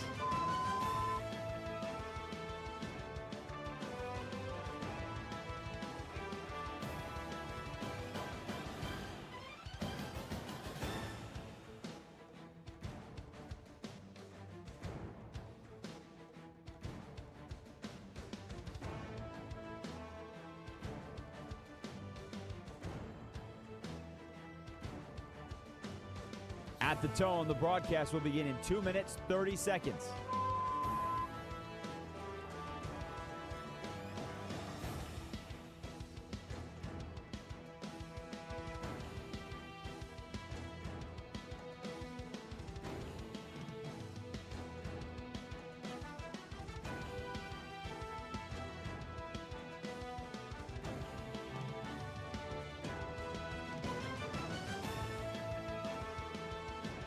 At the tone, the broadcast will begin in 2 minutes.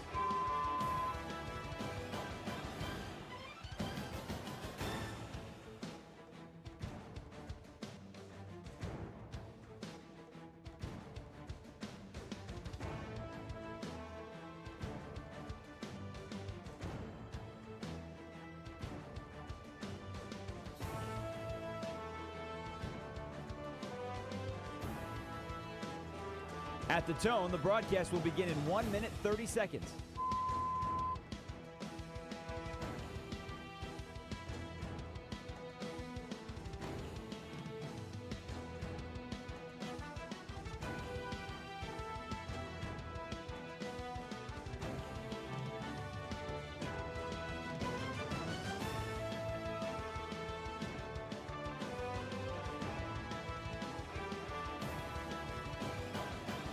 At the tone, the broadcast will begin in 1 minute.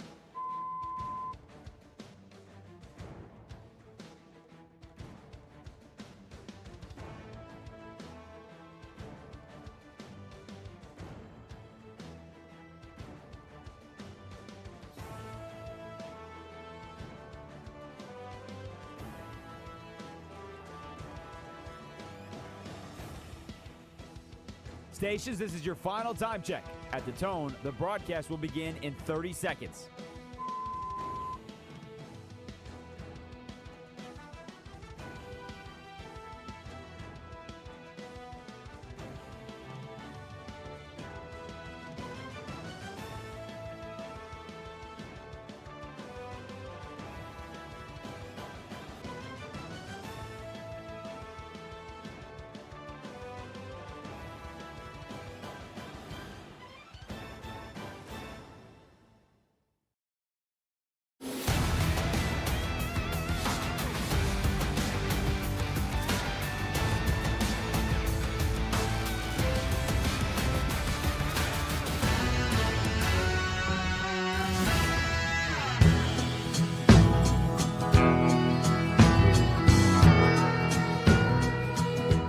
It is the Drake Toll Show on Westwood One Sports and the Westwood One Sports app. Drake Toll with you alongside ESPN play-by-play, NBC Sports play-by-play, the genius, the wizard, Pete Souza, joining the fold, 6 a.m. to 9 a.m. Eastern time today. Stu Kovacs produces. Laura Jimenez runs the board. LeBron James has yet to make his decision. SEC Media Days rolls on, and the Boston Red Sox chasing down win 15 and 16 in a row. This is the same team that was dead in the water 11 games below 500, had already fired Alex Cora, and all of a sudden the Boston Red Sox are in the postseason hunt come late July. Now, a part of that is because the AL is terrible, across the board, just bad. The New York Yankees at 56 and 44 sit second in the American League East, only behind the Tampa Bay Rays, who are 58 and 42, and that's about it. It's Rays, Yankees, Red Sox as the highlights of the AL right now.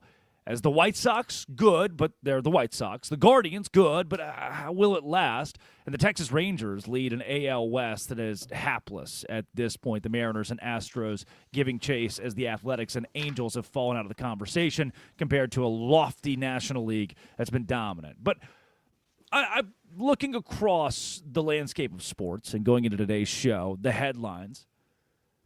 If we've got Pete Souza, who spent years working PR amongst the NBA stars, I'm looking at a WNBA that is grossly misusing stars of its own. Pete, I've had this conversation the Savannah Bananas are one of the best marketing entities in the world. They've taken over sports from a marketing standpoint and would tell you that attention beats marketing 100% of the time. When we post a graphic, there's a conversation internally of, do we put Jackie Bradley Jr. on this graphic, or do we put Danny Smith on the graphic? Probably we'd like to prop up Jackie Bradley Jr. Danny Smith will have his time. His will come. The WNBA seems to, instead of highlighting Caitlin Clark at every turn, point to the lesser-known stars. And maybe we can grow this out of the game. Maybe we could draw attention here. Instead of building the biggest stars they have, it's like they're trying to build everyone, and that marketing strategy has come to a complete flaw, not just with Clark, but also with Sophie Cunningham. Yeah, I mean, it's been a disaster, but I do feel like this past weekend was a flashpoint. And just to kind of get to what you just said, looking at that yesterday, you see Caitlin Clark is announced Player of the Week. So that's great. It seems like, okay, we're headed in the right direction. But then you see that Sophie Cunningham's point, that image, which could be a cash cow, and if you play it right, is just awesome for your league. But they're offended. When I say they, I mean the players' union in the WNBA, and they feel like it's a derogatory image. So now no partners with the NBA can use that and make money off it. That is insanity. But here's the good news. Adam Silver, in my opinion, is officially involved. We saw it last week when he was asked at one of those summits, hey, are you getting involved with the WNBA? There's rumors that you were one of the people who instituted that suspension against Alyssa Thomas after the elbow or forearm to the neck against Caitlin Clark. He didn't want to get into that, said he didn't like Caitlin Clark being the political football. We all know that. But he didn't deny getting involved. And he did address the fact that there's a serious problem with officiating. So then we get over the weekend, right? Which was like the best weekend ever for the WNBA in some time. You had 2 fever games on national television. One of them on Friday, Caitlin Clark scores 45 points, has 10 assists. I'm watching on TV. My wife comes in, she starts watching. The kids come in, they start watching. That's Caitlin Clark. And then the next night, a Friday, gangbusters again. They win at home against the New York Liberty. Caitlin has 17 points, but Kelsey Mitchell has 33.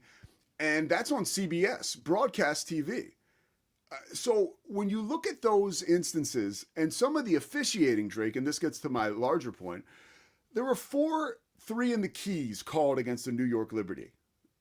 That is a penalty or an infraction that you call when you want the offense to be able to move a little freer and with a little more movement. And it really enhances a player like Caitlin Clark's game. Now remember, this is in days after Adam Silver addressed the fact that there was a problem with officiating.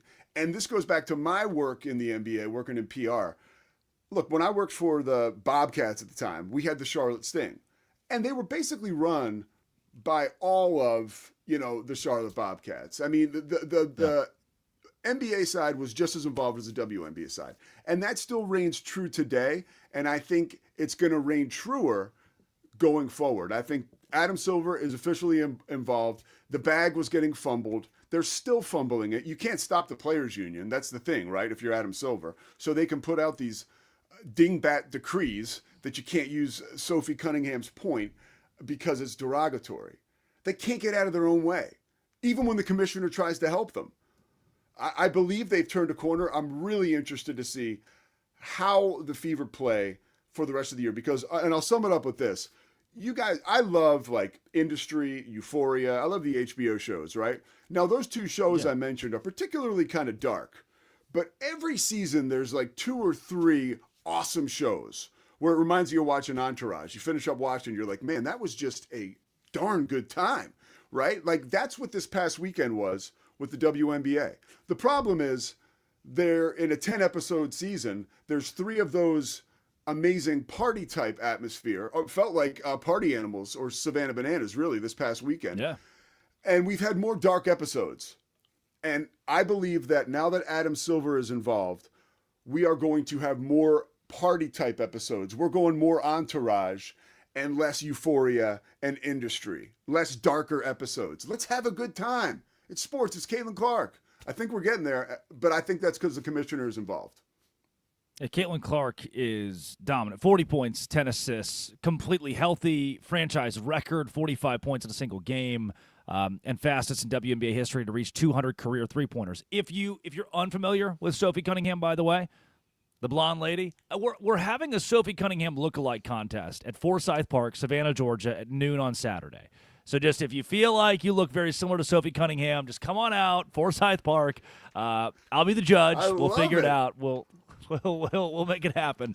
Sophie Cunningham, her teammate, did after a controversial call, started kind of sassy pointing across the court at an opposing player and just held the finger out there, just wagging it around a little bit. Became this GIF GIF if you need that went viral over the course of last week, and the WNBA has tried to shy away from. I mean, we don't love, and this is another PR conversation of just not loving controversy, but sex sells. Man, I mean, people love conflict. They love It's why you turn the TV on and it's war. For 27 minutes, it's war, famine, housing crisis. And the last 3 minutes, it's look at this crippled raccoon. Isn't he funny? Everybody loves the raccoon, right?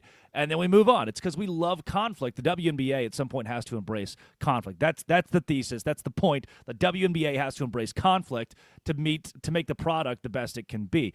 It is Westwood One Sports, the Westwood One Sports app, the Drake Toll Show. The product was not what it needed to be at ESPN when layoffs came down the pipeline yesterday. Pat McAfee, on the same day as guys like Ryan Clark or Carl Ravitch are shown the door by ESPN, it is leaked that McAfee has a possible $60+ million deal on the table, and the NFL networks now in the fold with ESPN, and so ESPN could shave some fat, it felt like.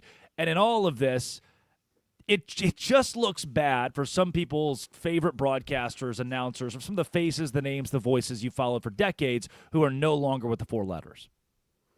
Look, you're going to have to wake up early in the morning and try really hard to get me to speak negatively about ESPN just because of my experience there. And I got to be careful when I address a topic like this. Like as opposed to the WNBA, I don't take myself too seriously. I understand where I am in the pecking order. So again, I can't be popping off too much, but I can certainly share experience I have. And the Carl Ravitch thing first, it's just like, and I mentioned it last segment, you have someone who's hired by an old general manager, and the general manager got fired.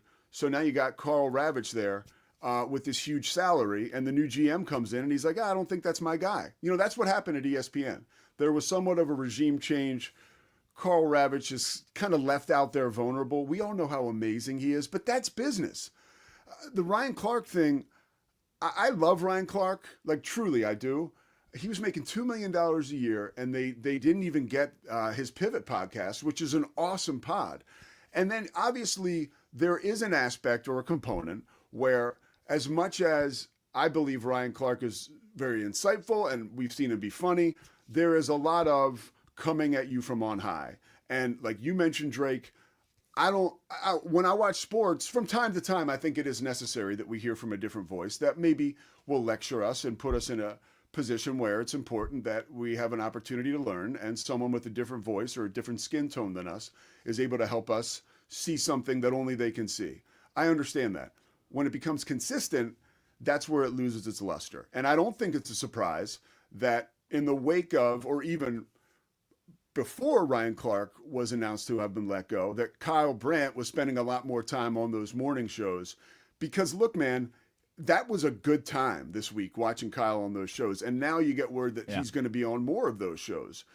The outlook and the approach has been maybe a little too serious and cynical, and I think ESPN understands that. And I also think this is a behemoth of a company. It's a monster. Try running a company like that and not hurting some people's feelings or pissing some people off. It's almost impossible. And when you're the biggest and baddest on the block, people are going to take shots at you. The way that Ryan Clark was let go yesterday, that definitely sucked. But there's so much more to that situation that we don't know. And when you're about to let somebody know that they're getting fired, and then all of a sudden, you know, word leaks out, you've got to get to that person. And it sucks that he was on the air.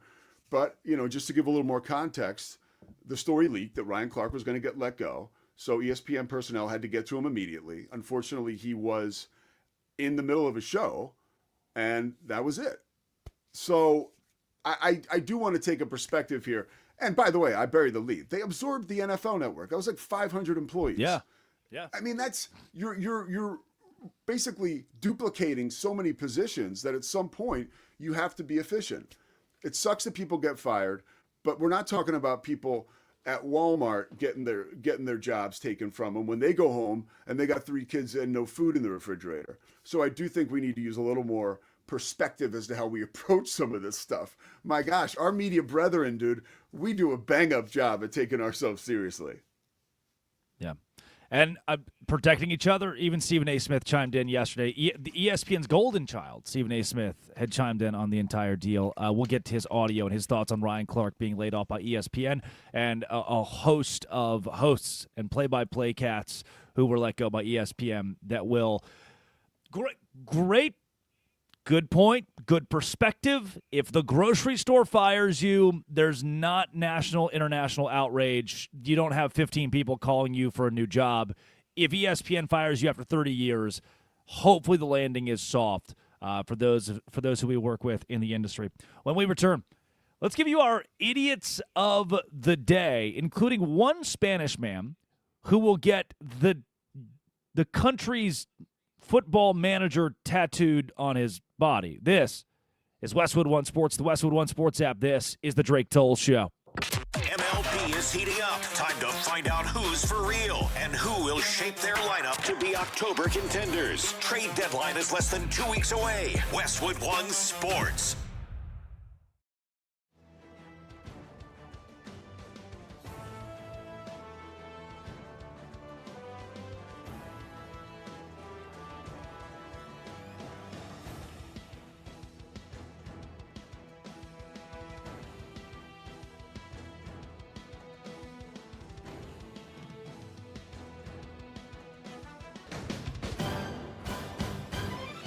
At the tone, the broadcast will begin in 4 minutes, 30 seconds.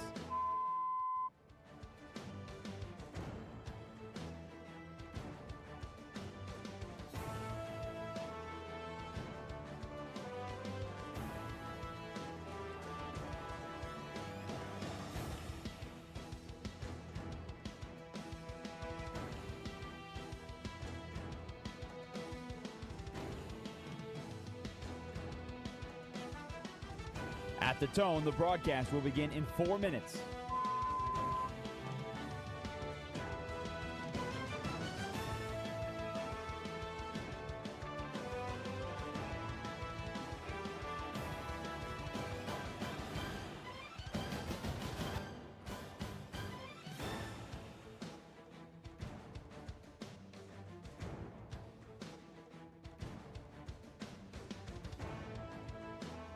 At the tone, the broadcast will begin in 3 minutes and 30 seconds.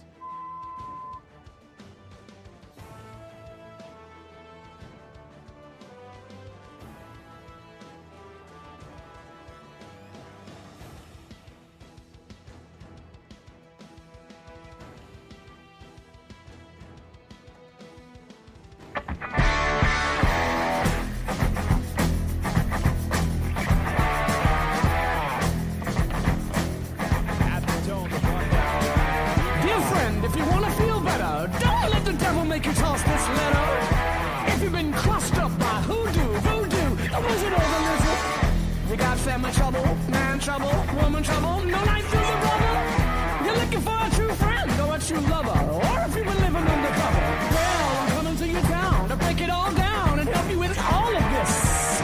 I'm looking to help you find bliss. One day, a one way, can't miss.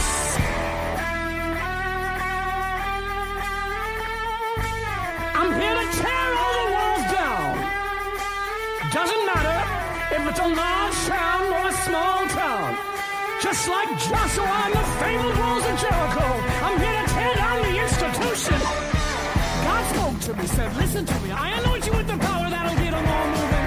You're agitated, you're prayed and meditated, you're concentrated on getting elevated. By sundown, one day, you who come will be blessed with a big money blessing. You will be doubted by all the unbelievers on all of the things I'm addressing. But you must tell 7 friends. You must first bring 7 friends. And don't be selfish and keep this all to yourself and don't eat shellfish. Hate is trying to take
It is the Drake Toll Show. Good morning. Drake Toll with you from the Savannah Bananas organization, Locked On Big 12, joined by the professional Pete Souza for all 3 hours today, 6 a.m. to 9 a.m. Eastern Time. Laura Jimenez runs the board. Stu Kovacs produces. This could be the first day of the rest of our lives. And the day, could it be the day that we find out LeBron James is a member of the Philadelphia 76ers or the Miami Heat? Cleveland Cavaliers, maybe the Golden State Warriors, anybody but the Los Angeles Lakers. We still await another decision from the King. In the meantime, it's time for our Idiots of the Day. Idiot of the Day. Idiot of the Day, number one. I think you get to fall in the category of Idiot of the Day if you don't appreciate this. It might seem idiotic to you that a guy who's employed by ESPN, the four letters, Stephen A. Smith, would speak against his employer. But I think you're the idiot of the day if you don't find some sort of humanity in what Stephen A. Smith had to say about his comrade, Ryan Clark, being laid off. Here is SAS. My man Ryan Clark for ESPN is gone.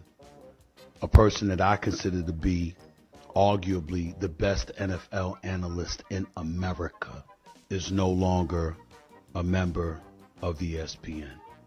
And I can't even tell y'all how much that hurts. I am not happy about this decision one bit. The bosses know I'm not happy about this decision. I've made that very, very clear. Over the last few hours, I had to really, really refrain. Damn near got blisters on my tongue and my fingers from biting my tongue and biting my fingers, from refraining from going after folks when I saw how people were talking about him. I was like, they don't know him at all. That is Stephen A. Smith on Ryan Clark being laid off by ESPN. Pete, the tone of the voice, almost this eulogy that he gives Ryan Clark. You can tell this, it hits Stephen A. Smith to the point that the guy who's making a lot of money from ESPN goes after ESPN. I love Stephen A. Love him. He's a modern-day Howard Cosell. I grew up reading him when he was a beat writer for the Philadelphia Inquirer covering Allen Iverson. He is a lot like Howard Cosell. And these theatrics, the clutching of the pearls, it's like, yo, Ryan Clark, he's okay, right? Like, was he diagnosed with something? Like, he's going to live. And actually, I'm sure of it because he hangs on to that podcast, The Pivot, that nobody at ESPN owned. I think it's going to be okay.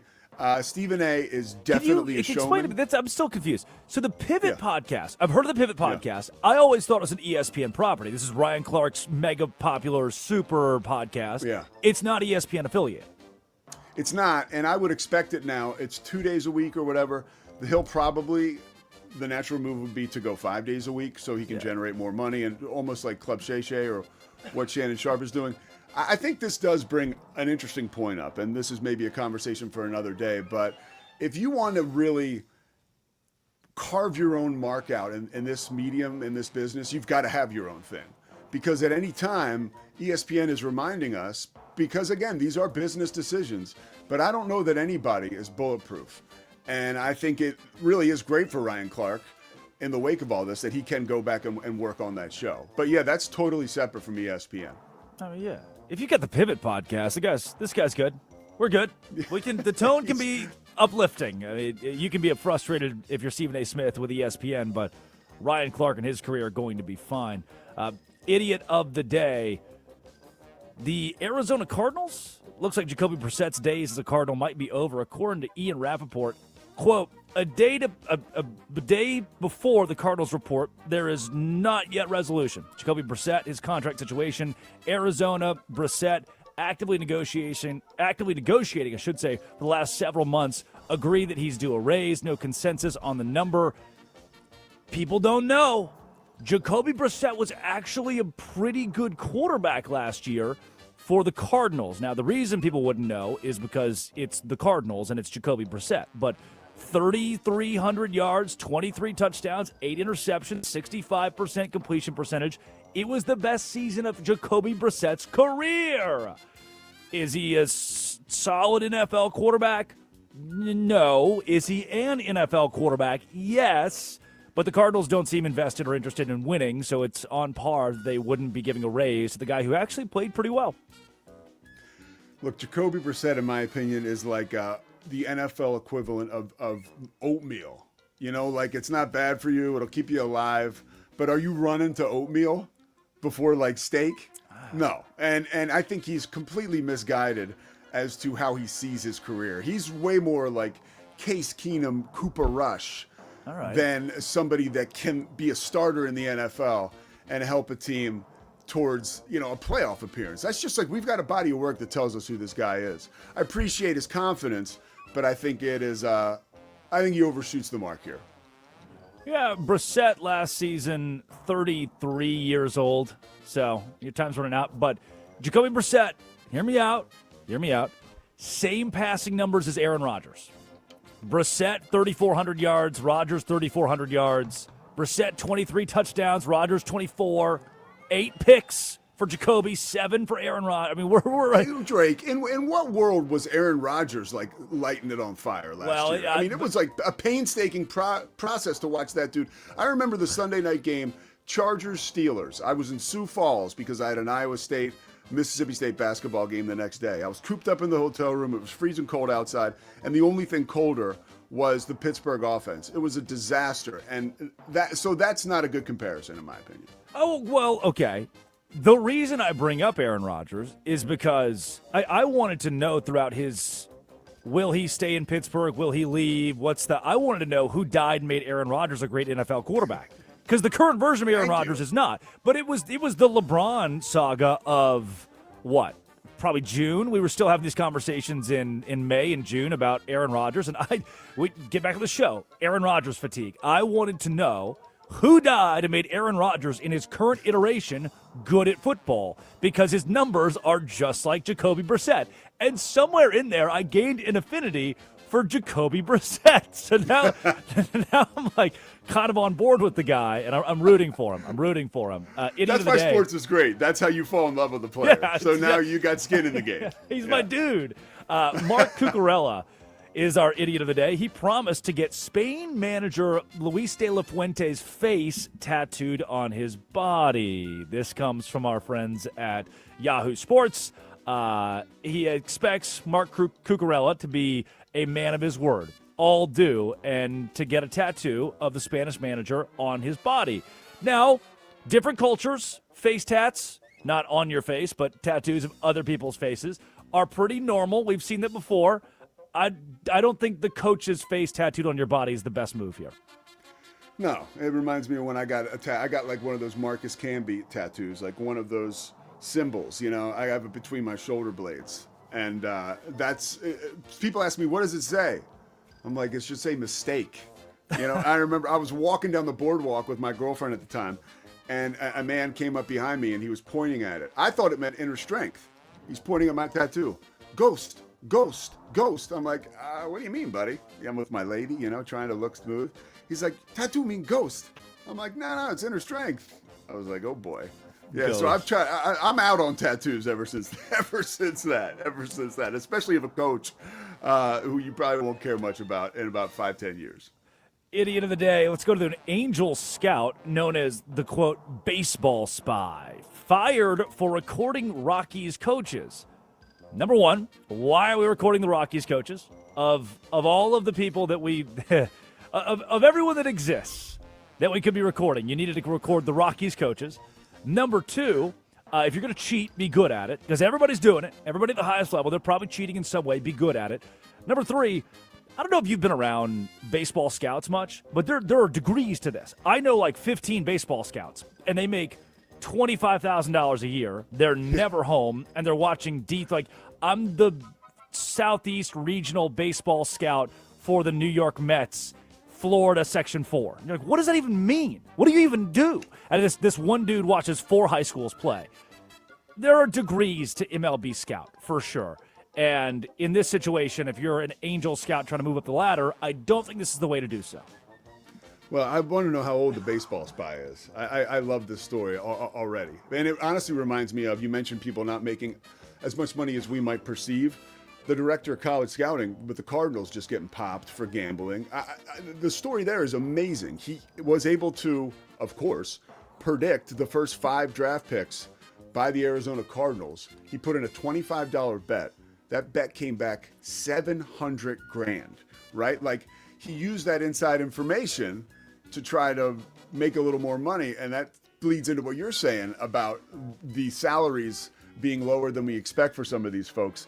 The baseball spy probably doesn't have a salary anymore, and if he's a free agent, the Mets should probably grab him because at least he sounds pretty cool.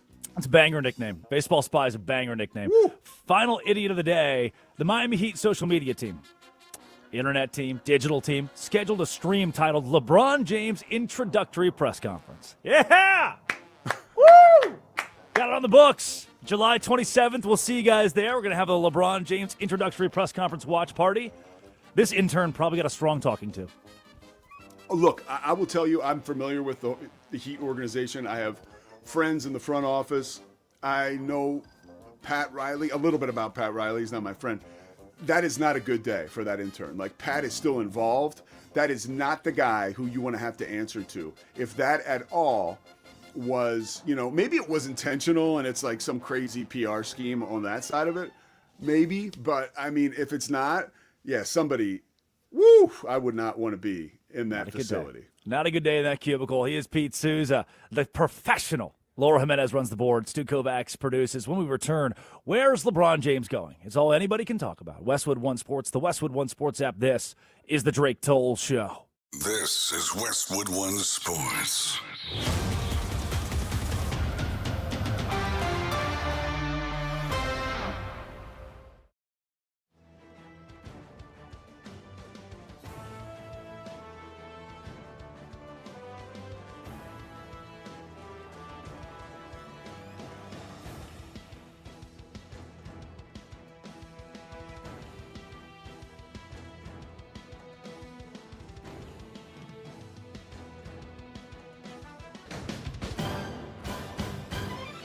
At the tone, the broadcast will begin in 4 minutes, 30 seconds.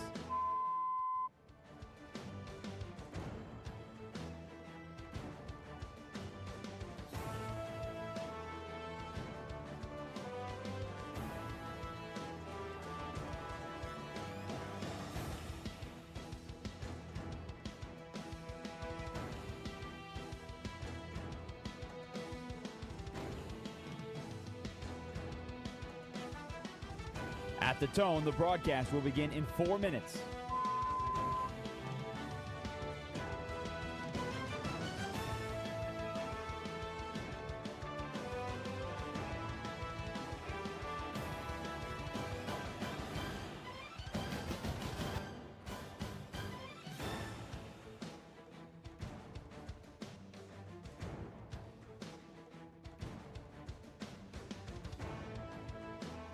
At the tone, the broadcast will begin in 3 minutes and 30 seconds.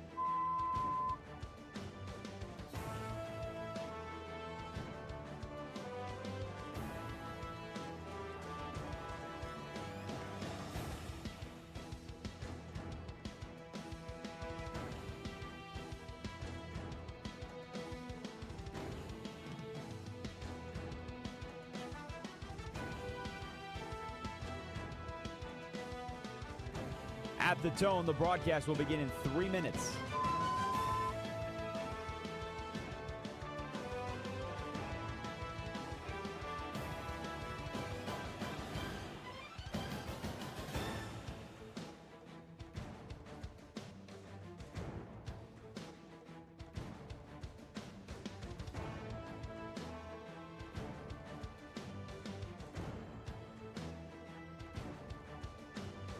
At the tone, the broadcast will begin in 2 minutes, 30 seconds.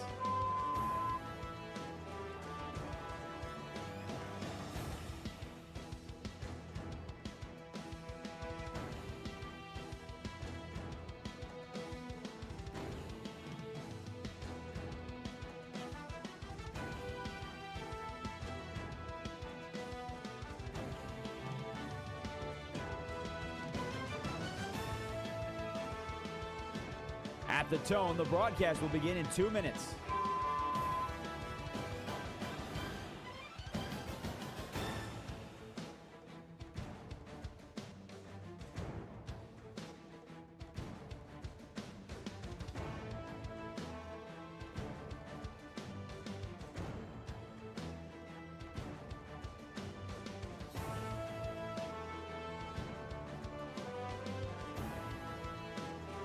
At the tone, the broadcast will begin in 1 minute, 30 seconds.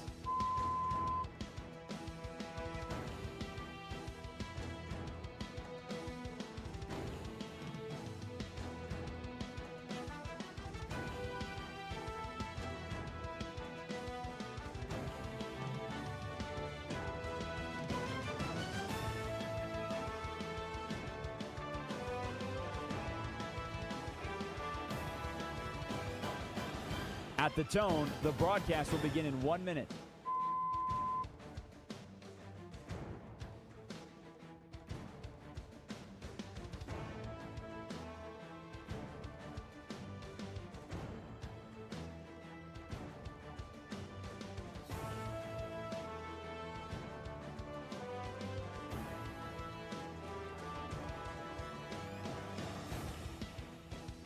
Stations, this is your final time check. At the tone, the broadcast will begin in 30 seconds.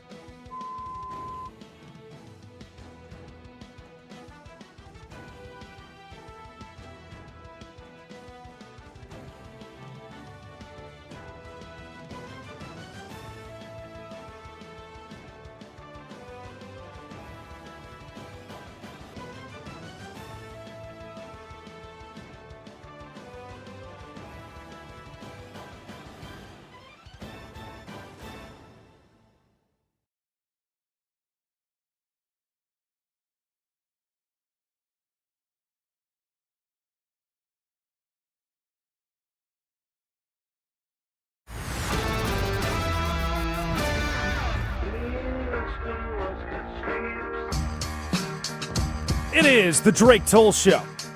Westwood One Sports, the Westwood One Sports app. Stu Kovacs produces, Laura Jimenez runs the board.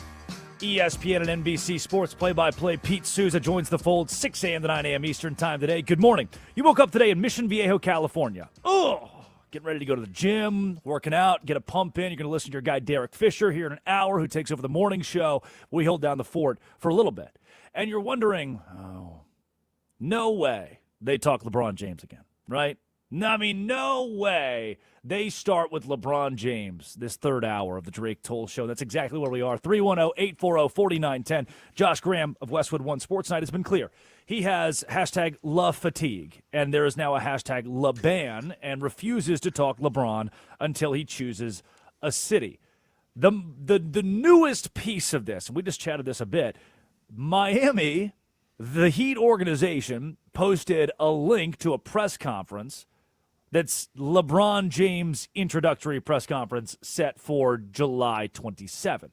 If this was true, if this is a thing, if LeBron has told Pat Riley, I'm going to Miami, I'll be a member of the Heat, is that how we find out? Is this how the news might be? Pete, I would think somebody's got a hold of this before it gets to an intern inside of that organization. Well, it just shows. We saw yesterday with the Ryan Clark stuff. Like, gosh, leaks are everywhere. And they really are setting these gigantic, successful organizations back. I think with the Miami thing, I think you have to be ready. We talked about it earlier. It's almost like having an obit on standby when you're waiting for the king to die. I think in this respect, I do believe of all the things that they have told us, LeBron's camp, Rich Paul, that there's not going to be some crazy rollout. I think we just might find out through a select person, whoever LeBron wants to tell. Or maybe it'll be like a Sports Illustrated article like he did in 2014. It won't be like some amazing press conference. So I think it could happen really quick. I don't think it's going to be Miami. I just think those people were getting ready. If it is Miami, I think that's the all-time, and I hate this term, but mic drop for Pat Riley. I mean, you think about it. Kareem, Magic, the Knicks, Pat Ewing, LeBron, Shaq, his ability to, over the course of so many years, just be able to handle star-driven organizations and to lure stars to your city. And remember, too, LeBron and Pat Riley didn't leave on the best terms. Like, we all know the story, or if we don't, at the end of that regular season, towards the end, when LeBron left the Heat, they took his favorite cookies, off the Heat plane, and they didn't tell him. And LeBron was pissed. And I've talked with Channing Frye about this, who LeBron ended up playing with in Cleveland, that was a moment where LeBron was like, he was pissed. And he left, ultimately, not because of that, but you could say that was part of it. And for Pat Riley to be able to bring him back is not the biggest shock in the world, because we remember when LeBron left Cleveland, Dan Gilbert put out that scathing email to everyone, and LeBron recovered from that and went back to the Cavs. So I don't think that's an untenable situation where they couldn't reunite. And I do think that's an awesome basketball situation, but I don't think that's where he'll go. Yeah, the recent update is that LeBron is still weighing his options, and Rich Paul said a couple days ago, said on Monday that they won't be rushed. That camp will not be rushed. And I'm so, keep coming back to, I don't know what you mean by we won't be rushed. No one's rushed you. You knew, LeBron James, 2 months ago that you weren't going to play for the LA Lakers. You knew, you've played in Miami before, plenty. You've played games, dozens, in Philadelphia on the road, postseason games in Philadelphia. You've seen the arenas, you know the people, you know the personnel, you know who's on the team. You were thinking months ago, where is my best landing spot to bolster the legacy, to build cachet, to finish things off, to do the farewell tour? You've been thinking about this. So to still be weighing your options for every team to have put their proverbial junk on the table and show you how big is it, and now LeBron James has all the information he could possibly need for where he needs to go, what's left? What other conversation do you need? Do you need to call Bronny in there and say, hey, do you want to play together? Do you need to call what phone call is left for LeBron to know? At what point does it click and he goes, you're right, I should go to Philly, I should go to Golden State? What more do you need? I don't understand that piece. Couple things at play here. You mentioned our buddy Josh Graham, who's got LeBron fatigue. We can listen to Rome later on in the day on Westwood. He calls him LeBag. It's everybody's just kind of had enough of LeBron. I do worry for him a little bit that this could take a little of the power away, like that fatigue. I never felt this way about Michael Jordan. I felt this way about Brett Favre. It was kind of annoying, and I kind of like Brett Favre a little less. But I still believe. Are you cooking right now? I didn't know. There's steam coming out of the pot. You just hit me with a Brett Favre here. Are we mirroring Brett Favre with this whole LeBron situation? Well, look, I think that there is a lot of them that's similar because I read the Gunslinger book. I didn't read it. I lied to you guys. I listened to it recently, last year. The Jeff Pullman book. It's awesome. I listened to everything. I don't even know why about Pete and Pete, who's the Floyd Mayweather and Pete have something very similar in common here. Leah Michelle and Pete are in the same vein. So I think that Favre, just like LeBron, has this donut-sized hole that they need that attention. They thrive on it. And I think with LeBron, too, it always, always, always goes back to MJ. And you can't get me off that because I truly believe that. I go back to COVID. We were all sitting indoors. The Last Dance came out. All of a sudden, it felt like Jordan got a stranglehold on pop culture. And since that moment, LeBron has been traveling around with a band of documentarians, right? And every move he makes is calculated, which goes to your point. I think he does know where he's playing, but I think he enjoys the attention. I think he wants to remind people that I still have leverage like this at 41 years of age, going into my record 23rd, 24th season, whatever it is. And I think that, you remember MJ? Okay, I'm retiring. Oh, I'm playing baseball. Those were huge stories. Oh, I'm coming back. Yeah. Like, that is the kind of stuff that I think LeBron is trying to drum up with this situation here. But by the way, I don't care about Dave McMenamin, who's a friend, or Kendrick Perkins getting to go on vacation. And I don't care about Adam Silver and the schedule. Like, so what? You guys figure it out. So I'm not mad at LeBron for doing this. I think it's kind of funny. And I think it'd even be funnier if he waited till October 31st and said, okay, here's where I'm going. I'd love to see what they do about the schedule then. They'll figure it out. They wait on LeBron James. And one city, one organization that waits with truly bated breath might just be Philadelphia. Brian Windhorst on ESPN yesterday said Philly is still a serious contender for the LeBron James sweepstakes. Brian? I do think, however, he has seriously considered Philly. He absolutely has had conversations with Tyrese Maxey and Joel Embiid and Jaylen Brown. But he's also had conversations with players on other teams. Yeah, Philadelphia. That's your leaning in this. Is you believe LeBron James here on the Drake Toll Show, Pete Souza co-hosting. LeBron James in Philly is the perfect meeting. Well, he can accomplish so much for him and for the city, which makes it such an accomplishment, right? We don't have a title in Philly in 43 years. We don't have a real fan base that really cares anymore. I really believe the process screwed that fan base up. I feel like, and I used to work for the Sixers. I don't know people who go to games. I swear they're bots. I don't even know that they're real people. There's no life or heartbeat with that organization and with their fan base. If LeBron James enters the fold and enables them to win that, like I said, first title in 43 years, he also can do it from a basketball perspective because he can pick up where Joel Embiid may have troubles defensively. LeBron can guard anybody, 1 through 5 on the floor, including Karl Anthony Towns, if they end up going deep into the playoffs and face the Knicks. I also think for LeBron and the legacy thing we're talking about, I know that word is like awful and you don't want to hear, whatever. We're talking about it because you're interested.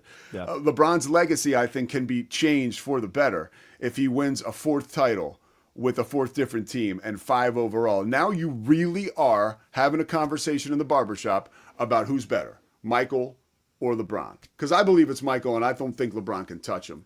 But if he were to win a title this year in Philly, I'm telling you, that changes my perspective.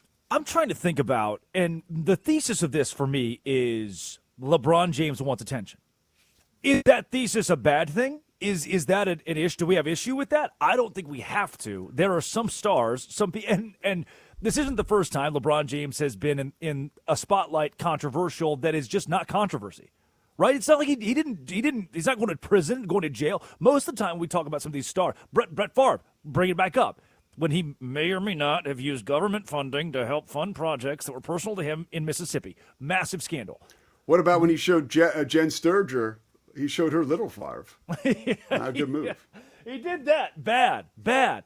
LeBron continues to be at the center of this like Russell Wilson-esque media scrum of guys just a little weird.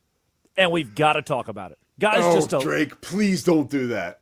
Don't put him in the category with Russell Wilson. I don't know that I can stomach that. I see what you're saying. He's got the Broncos country let's ride. LeBron, the video of LeBron on International Women's Day with the 2 chicks to his left and his right, where he's kind of just bantering back and forth. LeBron's just kind of an awkward guy. What about LeBron at the Jay-Z concert? Did you see that clip?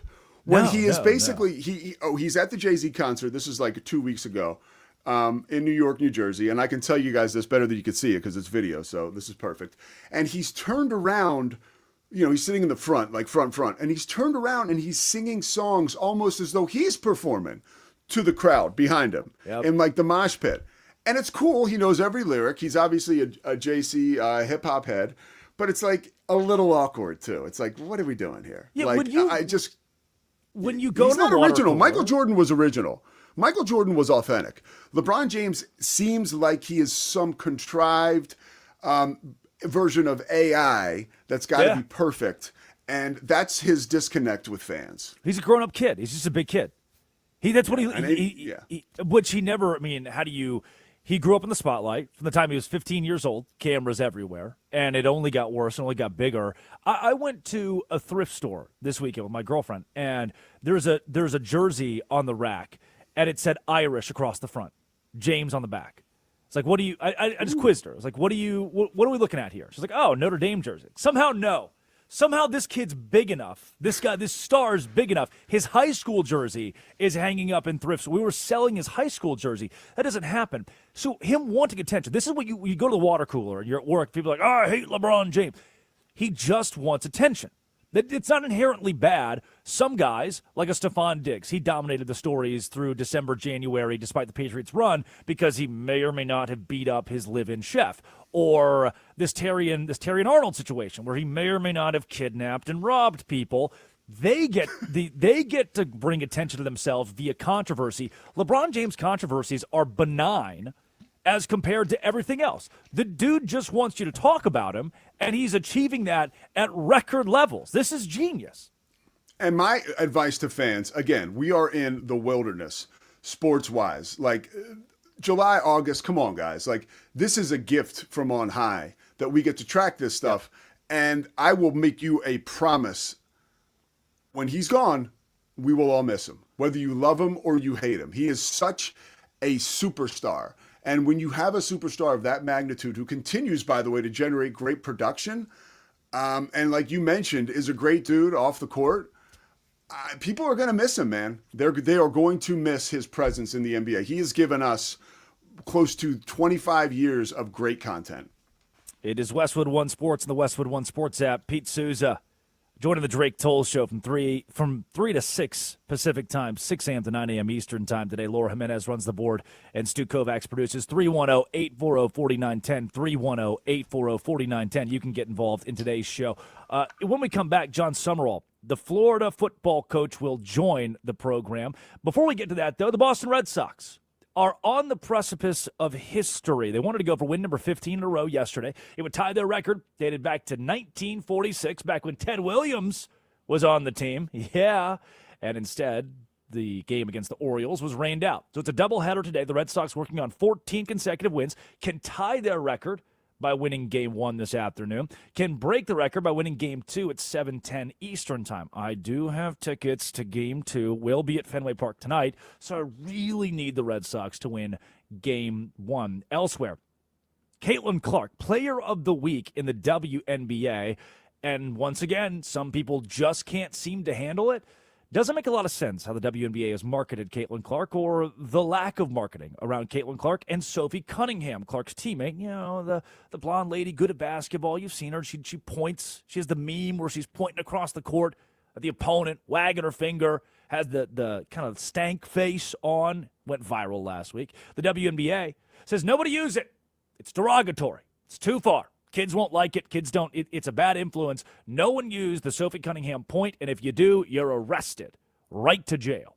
That seems like a PR problem. They're not embracing the things that are making the WNBA popular, like a Caitlin Clark or a Sophie Cunningham wagging her finger. I would probably take that. The World Cup, 60 million viewers in North America. Now, compare that to 126 million for the Super Bowl. It tells you a little bit of what you need to know. But 60 million is a record, and far and away, almost tripled the last World Cup when Argentina met, at that time, France. This year, Argentina and Spain at 60 mil in North America. Is that the birth of, I told you a few weeks ago, soccer is dead in the United States. Is it revived on the back of a guy like Lionel Messi and the World Cup that was well viewed by North Americans in 2026? And SEC Media Days rolls on. When we return, John Summerall, the head coach, the skip of the Florida Gators, joins the program to answer the question, will the SEC leave the NCAA? All right, I'm not going to ask him that. It's first-year head coach. But what are his thoughts on SEC Media Days and how Florida pans out in 2026? This is the Drake Toll Show. It's a big week for NFL fans. Training camps are kicking off. The Panthers and Cardinals get things started today. Then it's the Pats, Seahawks, and Bucks on Friday, followed by the Rams and Niners on Saturday. The pigskin is flying, and we're here for it. Westwood One Sports.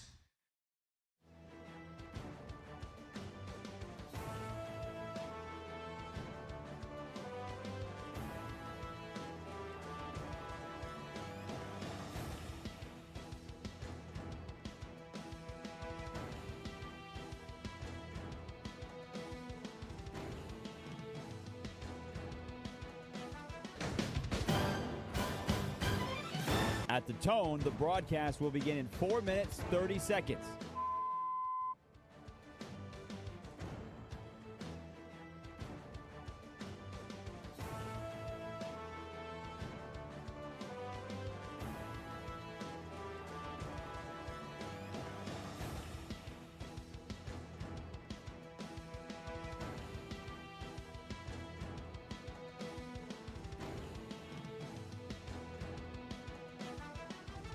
At the tone, the broadcast will begin in 4 minutes.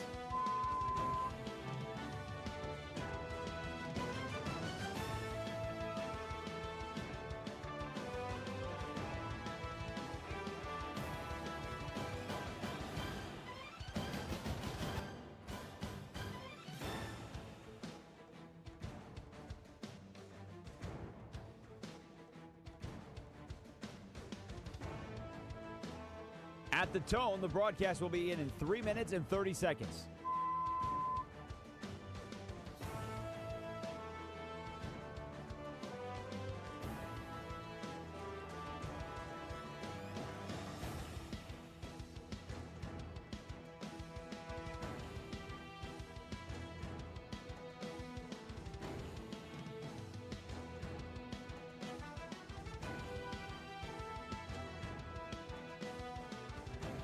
At the tone, the broadcast will begin in 3 minutes.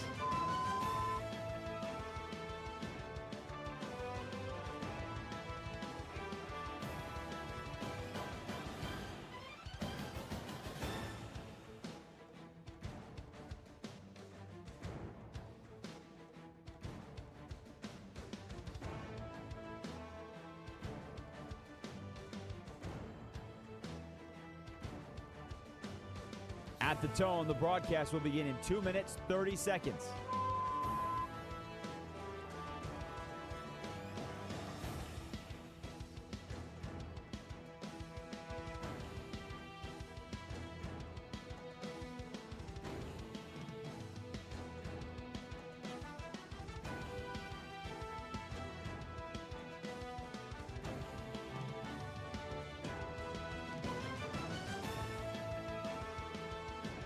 At the tone, the broadcast will begin in 2 minutes.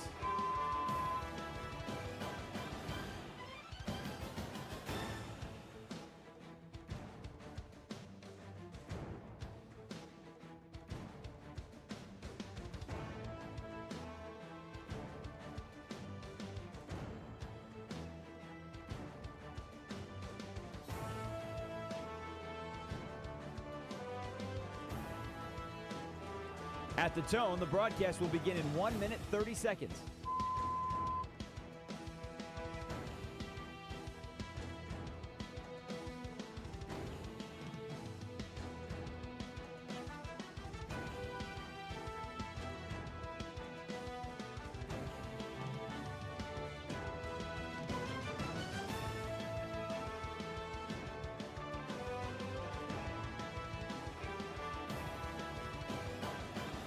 At the tone, the broadcast will begin in 1 minute.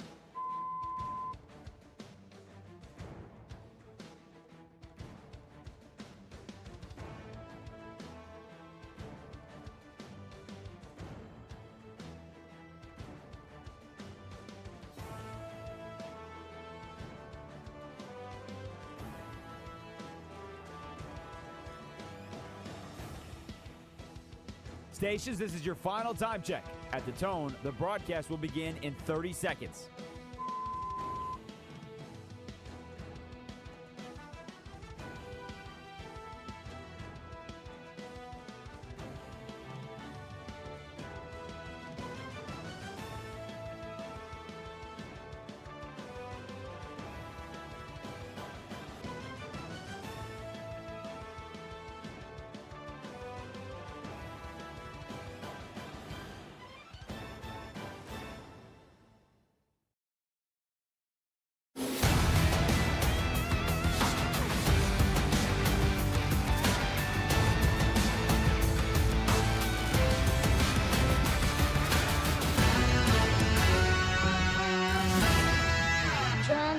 Pounding a rhythm to the brain.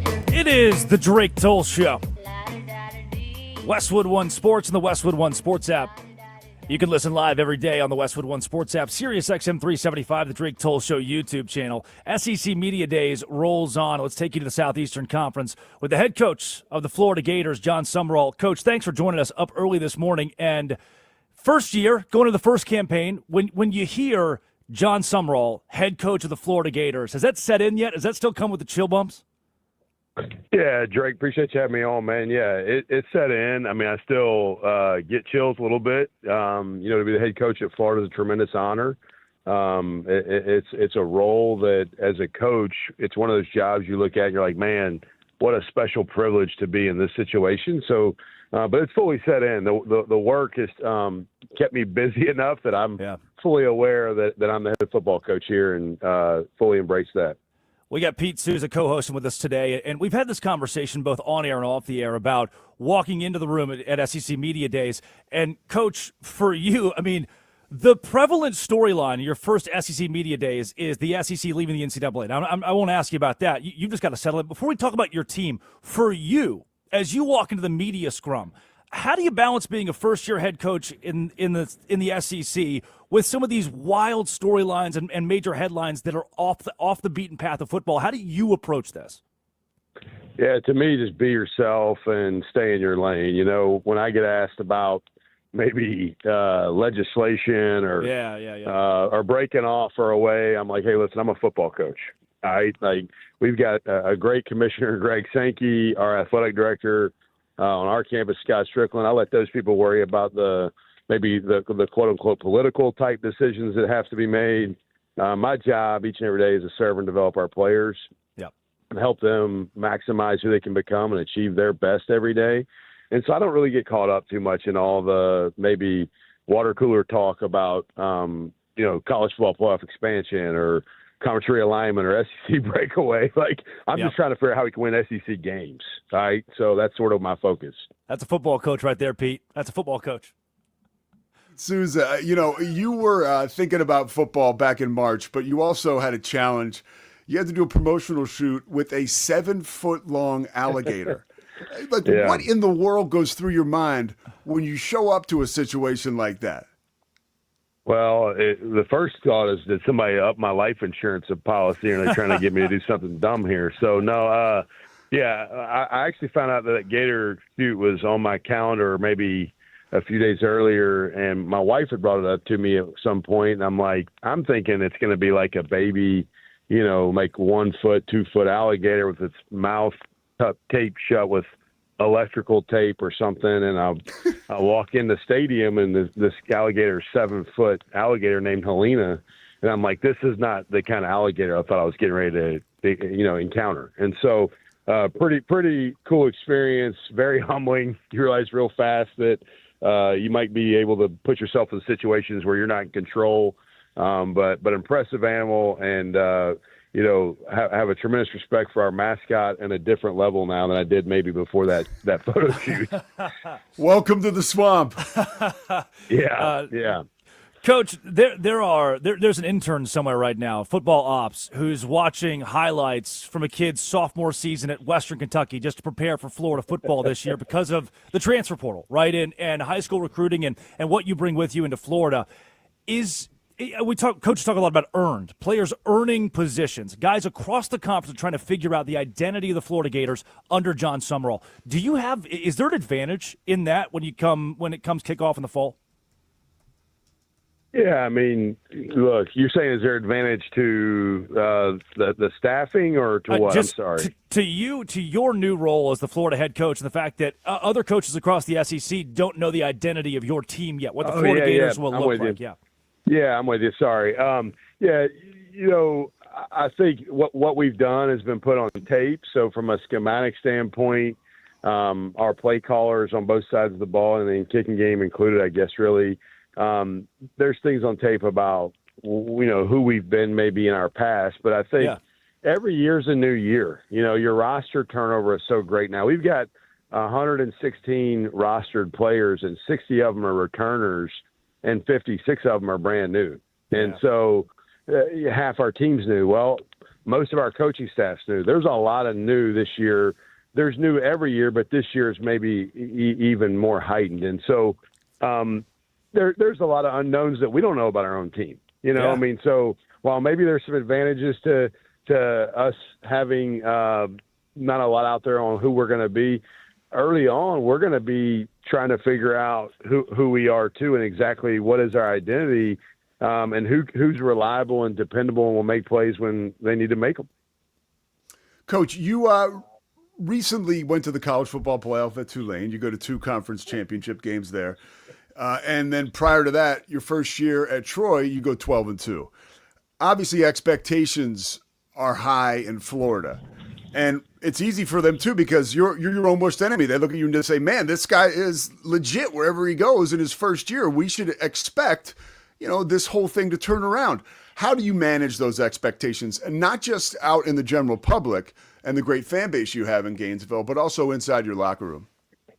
Yeah, I don't really try to manage expectations. I embrace them, and to me, the way you embrace the expectations is by how you live every day. What standards do you have within your program? I chose to come to Florida because, championships are desired, and that is the goal. And so, I don't really spend a whole lot of time maybe thinking about what's our fan base's expectations. I know my expectations, it's for us to prepare to compete, to win a game every time we play.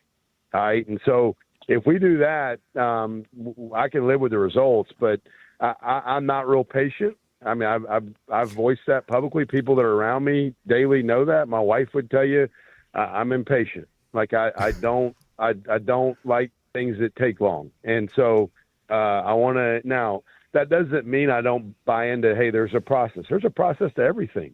Yeah. But the process doesn't mean it needs to be 5 years from now we start winning. Like that's ludicrous to me. And so I really embrace people wanting us to be great right away. Is there going to be adversity hit? Hell yeah, there will be. There's adversity in every season. There's adversity in every game. And so we're going to have bumps along the way. But we're gonna attack every day and bring it every day. And when something bad happens, we're gonna keep going. And when something good happens, we're gonna keep going. He's the head coach of the Florida Gators, John Summerall. Coach, thanks so much again for being up early with us, giving us the time, and we're rooting for you over here. Have fun in whatever's about to happen at SEC Media Days. Thank you. I appreciate you guys. Yeah, thanks for kicking it off today for me. You got it. Again, that's the Florida head football coach, Pete. He's got the aight. I don't want to attribute it to Nick Saban. I don't want to give Saban as the only aight guy in the world, but he's got that SEC football coach aight down pat. Well, it's real. Again, like that's why you love a guy like that. He played at Kentucky. He played for a Guy Morris and Rich Brooks. Like he's SEC, and it's really cool to see a guy like that return home, and he's able to be himself, and he doesn't have to stand in front of the student body at a basketball game and fake an accent. I mean, if Brian Kelly got the job at Boston College, he'd be up there like, it's great to be here today with you. Everybody should come out and watch us play. All right. Ask not what the Eagles can do for you, but what you can do for Boston College. He's not that guy, so it's cool. He's a football coach. Even that first, hey, you could tell that you feel the oomph of being a Florida Gator. There are those brands, those names, those things in sports. When you say them, you just, it feels a little different. Like you're the head coach of the Florida Gators football team. There's one human being who gets to walk the earth and say that right now, and it's John Summerall. And on top of that, just his want to get, and I even felt, all right, let's go. Who needs a fourth wall, huh? I was reticent to bring up this whole NCAA, SEC leaving, all that, because gosh, I hope, and I know he's going to be asked 15 times about it today, but I hope the reporters just give him a chance to be the first-year head coach at the University of Florida, talk about the Florida Gators. I love what he said. The legislation, the politics of it, who gives a rip? I'm a football coach. My whole thing is coaching football. That's a dying breed in the sport. We need more guys like that to win. Yeah, Drake, I love college football, and I love talking about college football. I don't necessarily love politicians. I understand they're a necessary evil. I don't like asking questions that turn my college football coaches into politicians. And hearing him talk football, hearing him talk ball, and understanding, too, that he knows the assignment. We talked about the swamp. I had a chance to chat with DJ Lagway at Big 12 Media Days, and I asked him about, hey, what was that like, being a young man with all that responsibility, playing in the swamp? And his eyes get huge, like saucers, man. And he's like, you have to experience it. Like you're the home team quarterback, and the place is shaking, and you still have to find a way to navigate that, right? Like that is an adjustment, even though it's your home crowd. Man, how amazing is that? How excited is John Summerall to be a part of that and to have a chance to restore Florida back to prominence? Dude, he could be the guy. He's got some. How do I? Again, I don't want to. I don't just say it's it. always everybody's always. You bring up guys like, don't compare. I'm my own person, but there is that Nick Saban-esque, football-esque in at least the vernacular. And so the reason that I like that, and you can win and lose a press conference. You've seen it at PR level. You can win and lose a press conference. I'll never forget the first question that I asked Nikki Collin. This is niche, but I'm going somewhere. First question I asked the Baylor women's basketball coach taking over for Kim Mulkey, Nikki Collin, was, hey, this is for the God, everybody. She's getting softball after softball. She's like, how excited are you to be a Baylor coach? And then, the next person is, well, have you moved into the new house yet? And it's all these softball questions. I'm wondering. What church are you going to go to? 100%. I'm wondering what a lot of people are wondering, and it's, hey, and I asked it. You've never been a head coach in college basketball. Never been a women's head basketball coach in this sport. And now you're doing it at a place like Baylor. What gives you the confidence to lead a program like this? And she stopped and she said, I don't know.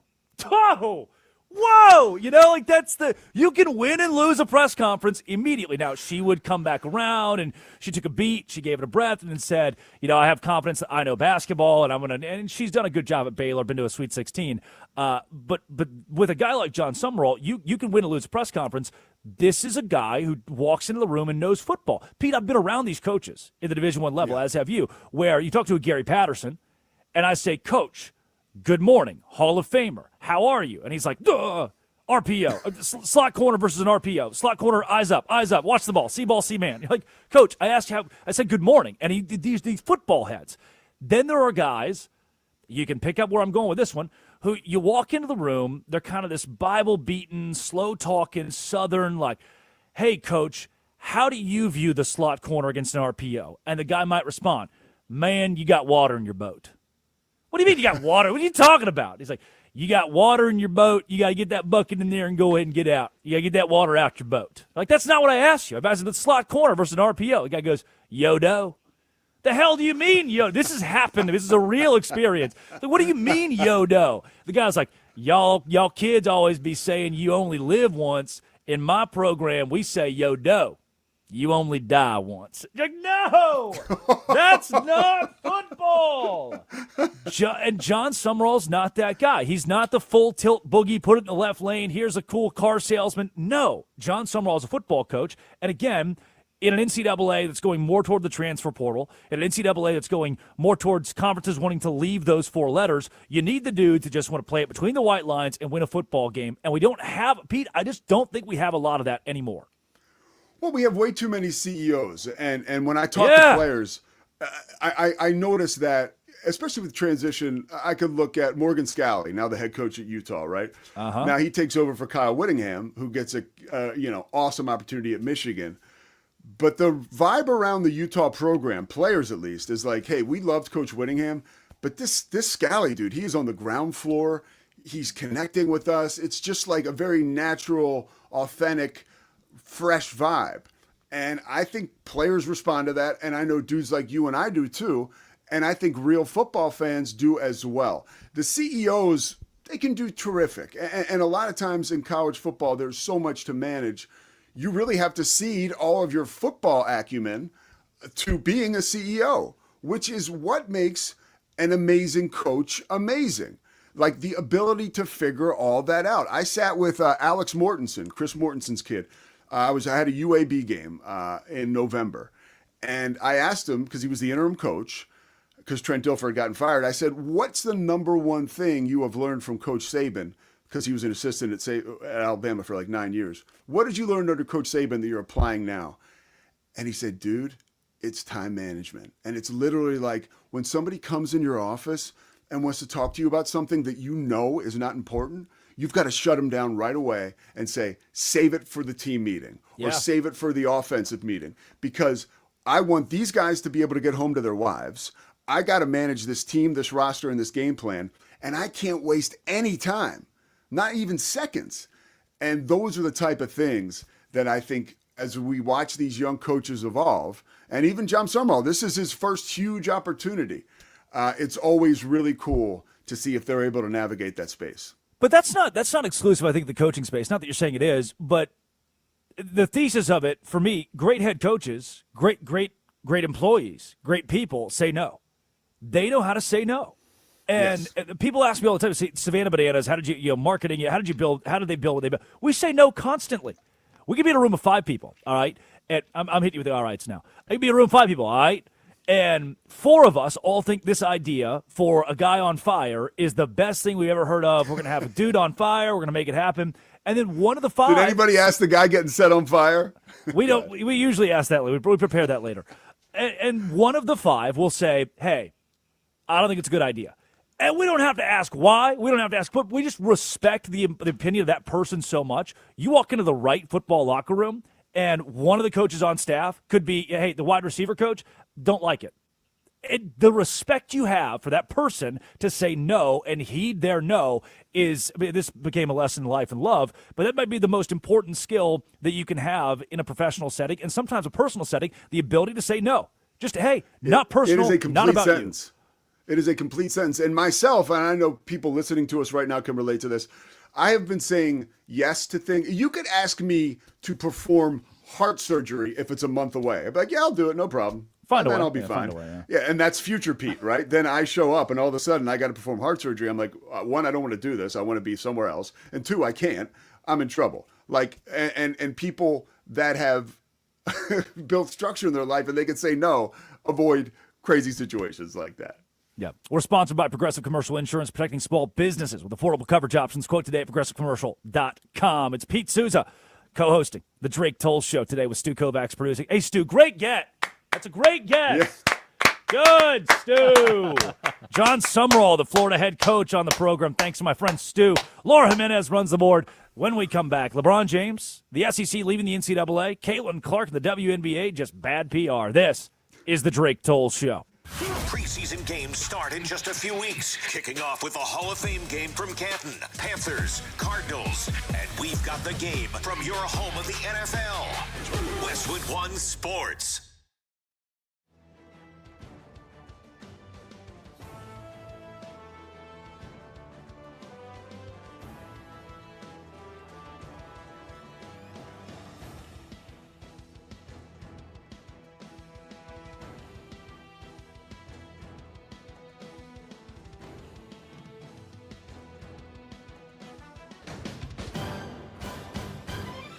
At the tone, the broadcast will begin in 4 minutes, 30 seconds.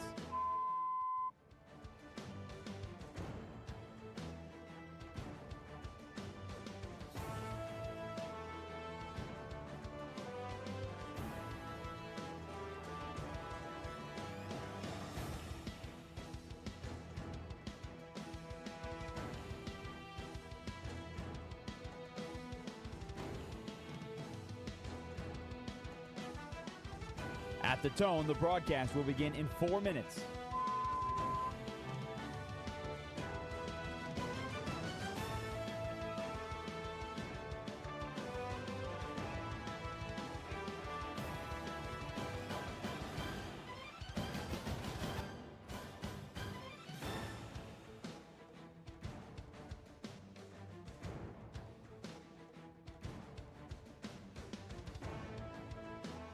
At the tone, the broadcast will be in 3 minutes and 30 seconds.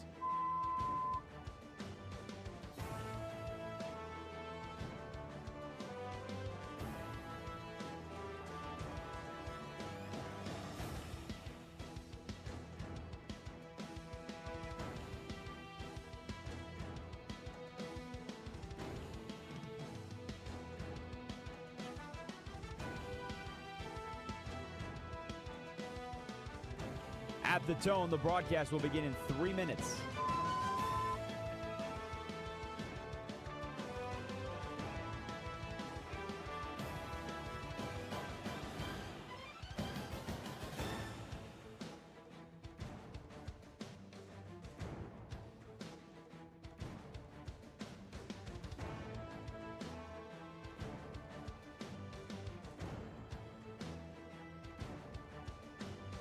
At the tone, the broadcast will begin in 2 minutes, 30 seconds.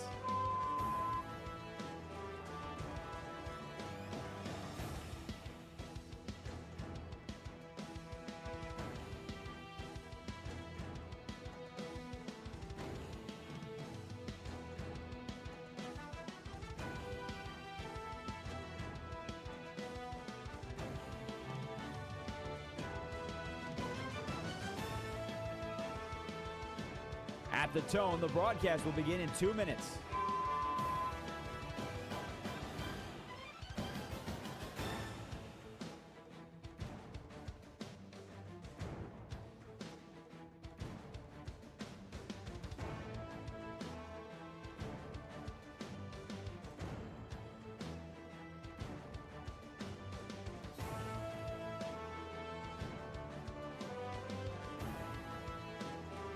At the tone, the broadcast will begin in 1 minute, 30 seconds.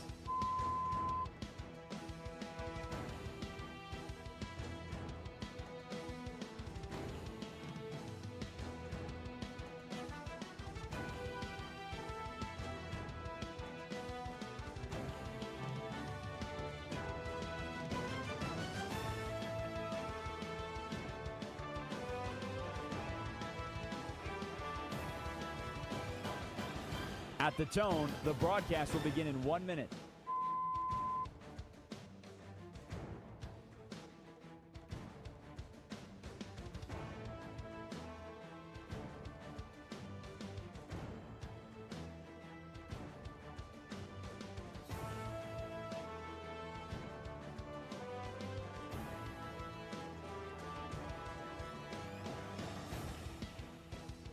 Stations, this is your final time check. At the tone, the broadcast will begin in 30 seconds.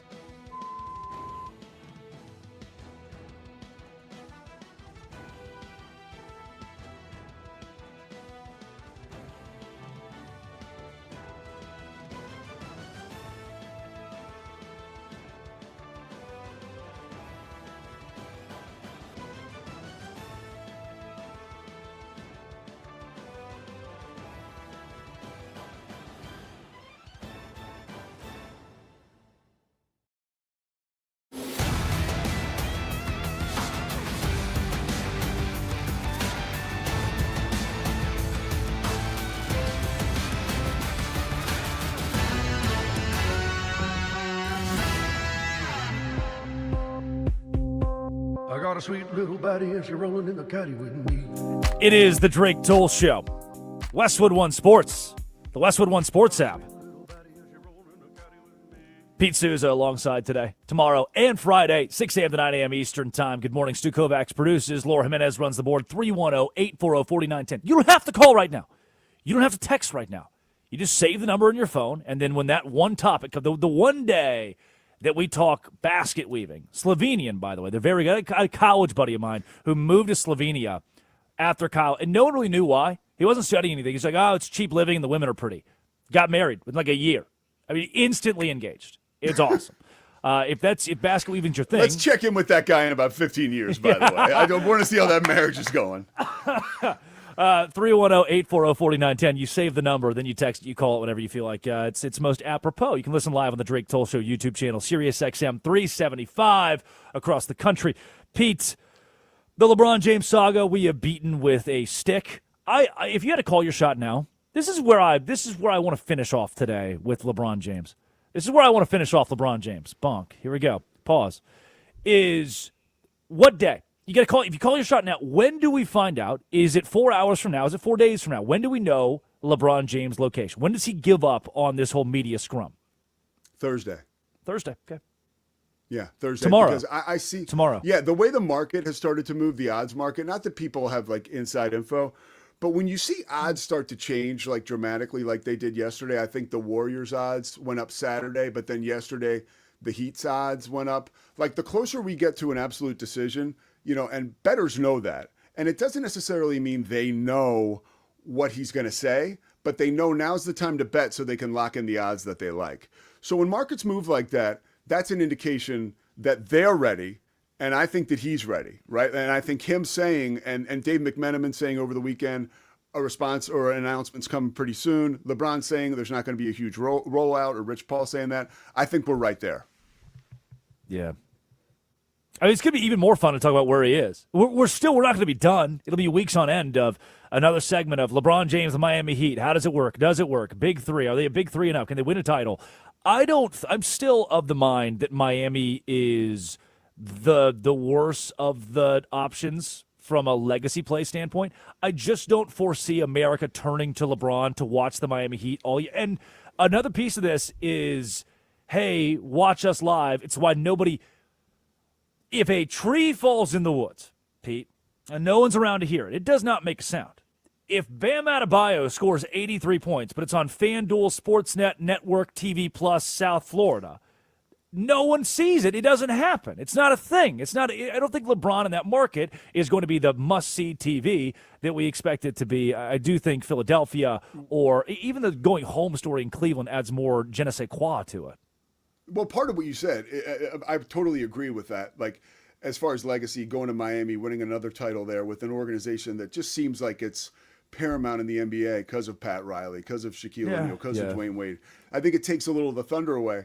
But to your point, that's why Adam Silver's waiting on him. Like, because if he does go to Miami, 90% of those games that are on FanDuel will now be on Amazon ESPN or so. We won't have to look hard to find LeBron. Yeah. Caitlin Clark, NBA, WNBA, PR, even Adam Silver weighing in on this one. WNBA names her player of the week, 40 points, 10 assists in a contest over the weekend. And a lot of people are upset with it, people that probably shouldn't have opinions at the top of the WNBA. Well, I think that's a good example of how screwed up the WNBA is right now. On the same day or within the same 24-hour period, Caitlin Clark gets Player of the Week, and Sophie Cunningham and that amazing meme that could make everybody millions of dollars and make the league cooler is like outlawed because the Players Union sees it as derogatory. So not even like their medium part, like if they have a sponsorship with Subway, like Subway can't use it. You know what I mean? Like it's really ticky-tack. It's ticky-tack. It is. It's ticky-tack. And the Caitlin Clark thing, here's the good news. I do believe this past weekend was a flashpoint. I think Adam Silver got involved. I have heard on pretty good authority he got involved in the Alyssa Thomas situation. And I'm pretty sure that after that, he got his hands in the situation as far as he acknowledged that the officiating was poor. Now, I've worked in the NBA working for an NBA team when they have a WNBA team. And you basically, the NBA team, wears the pants in that relationship. Same thing goes for the league.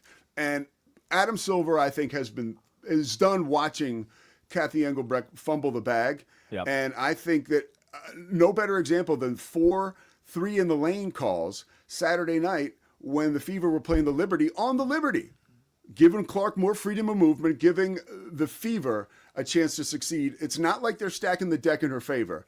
They're just making it possible for her to elevate to the level like Michael Jordan did. Officials have to call that a little differently. We go through this like, no, don't compare it to a man. But there are stars that transcend sport here, like a Victor Wembanyama, who you have to officiate differently. That you can't really get around it. I think when Diana Taurasi was first coming onto the scene, it was something very similar of this wily, just critical defensive style of play that, hey, we're going to have. I mean, if we want the game to grow, we got to be a little different with it. And I think the Caitlin Clark situation is one and the same there. The NCAA and the SEC possibly breaking up the Southeastern Conference, and Kirby Smart, head coach of the Georgia Bulldogs, saying, we don't know if we want to play here anymore. We'll take our ball and go home. Will it come to fruition? That's the question. Or is it just talk to keep the SEC at the top of college football and the conversation? Because they do love that. And the Boston Red Sox going for 15 straight wins. If they win game 1 of a doubleheader today, 16 is the record. That could come in game 2 of a doubleheader against the Baltimore Orioles. I'm going. I know. I'll be there. Well, and we know how you like to move a crowd, so I got to be careful. Like, don't do this. I can see you. Why can I see you on the pitcher's mound? This is our Cleveland City. Like, just take it easy, Drake, all right? Like, we don't need you going too crazy. I'm going to heckle the center. On my 7th beer, I'm going to heckle the center fielder a little bit too much. You're no Jackie Bradley Jr. I'm going to FaceTime Jackie, who's probably going to the game with us tonight. I'm going to FaceTime Jackie, and he'll heckle him for me. We're sponsored by Progressive Commercial Insurance, protecting small businesses with affordable coverage options. Quote today at progressivecommercial.com. The last 2 minutes of the show, time for a little Who Are They? Laura Jimenez will read some prompts. Pete, you and I got to guess, who are these human beings who have birthdays today? Let's make it fast. I was born in 1992. I am a girly pop singer. I dated another guy who was a pop singer. 1992? Selena Gomez. Hey! Wow. Okay. Wow. Is that it? Yeah, I was. Damn. He knows his stuff. Good, Pete. Good. Okay. I am a popular award-winning actor. British. Oh? Popular child actor, and I was in a popular fantasy franchise. Haley Joel Osment. No, I'm British. Oh, Daniel Radcliffe. Yes. Yeah, Happy Harry birthday Potter, to him. man. He's 36 years old. 36, all right. Another one. I love making friends with I love making movies with my friends. I was born in 1964. I'm a comedian. I'm friends with Adam Sandler? Will Ferrell? No, I'm friends with Adam Sandler. David Spade. Yes. It's David Spade? It's his birthday? Yes. Happy How birthday, old is he David. now? 58. Yeah. Yeah. No, close. Up. 60? 61. Oh, wow. Why is he that old? Time marches on, man. All right, what else we got, Laura? John Leguizamo is 66 today. Random. I saw that on the TV. Oh, okay. Go watch The Odyssey. I wouldn't have gotten I can't that. wait to see that. Yeah, last we got one more, Laura. I'm a Prince of Wales. Oh! Harry? No, Right? No. I don't know. Is it the other one? There's like two of them. Harry or Henry? That's usually Is one of the Meghan names. Markle, did she get promoted? I don't. Who is it? George. Listen, just name The them. hell? Name all of them. George? God, of course, the one name that I could have gotten to, and I didn't even get George in there. Pete, fret not. That's my least favorite game that we play. And tomorrow we'll have trivia. Are you smarter than Drake told? That one gets rowdy. It gets rowdy.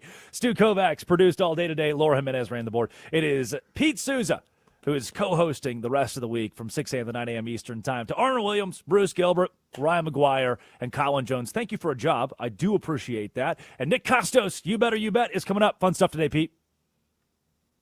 On the Drake Toll Show. Nice.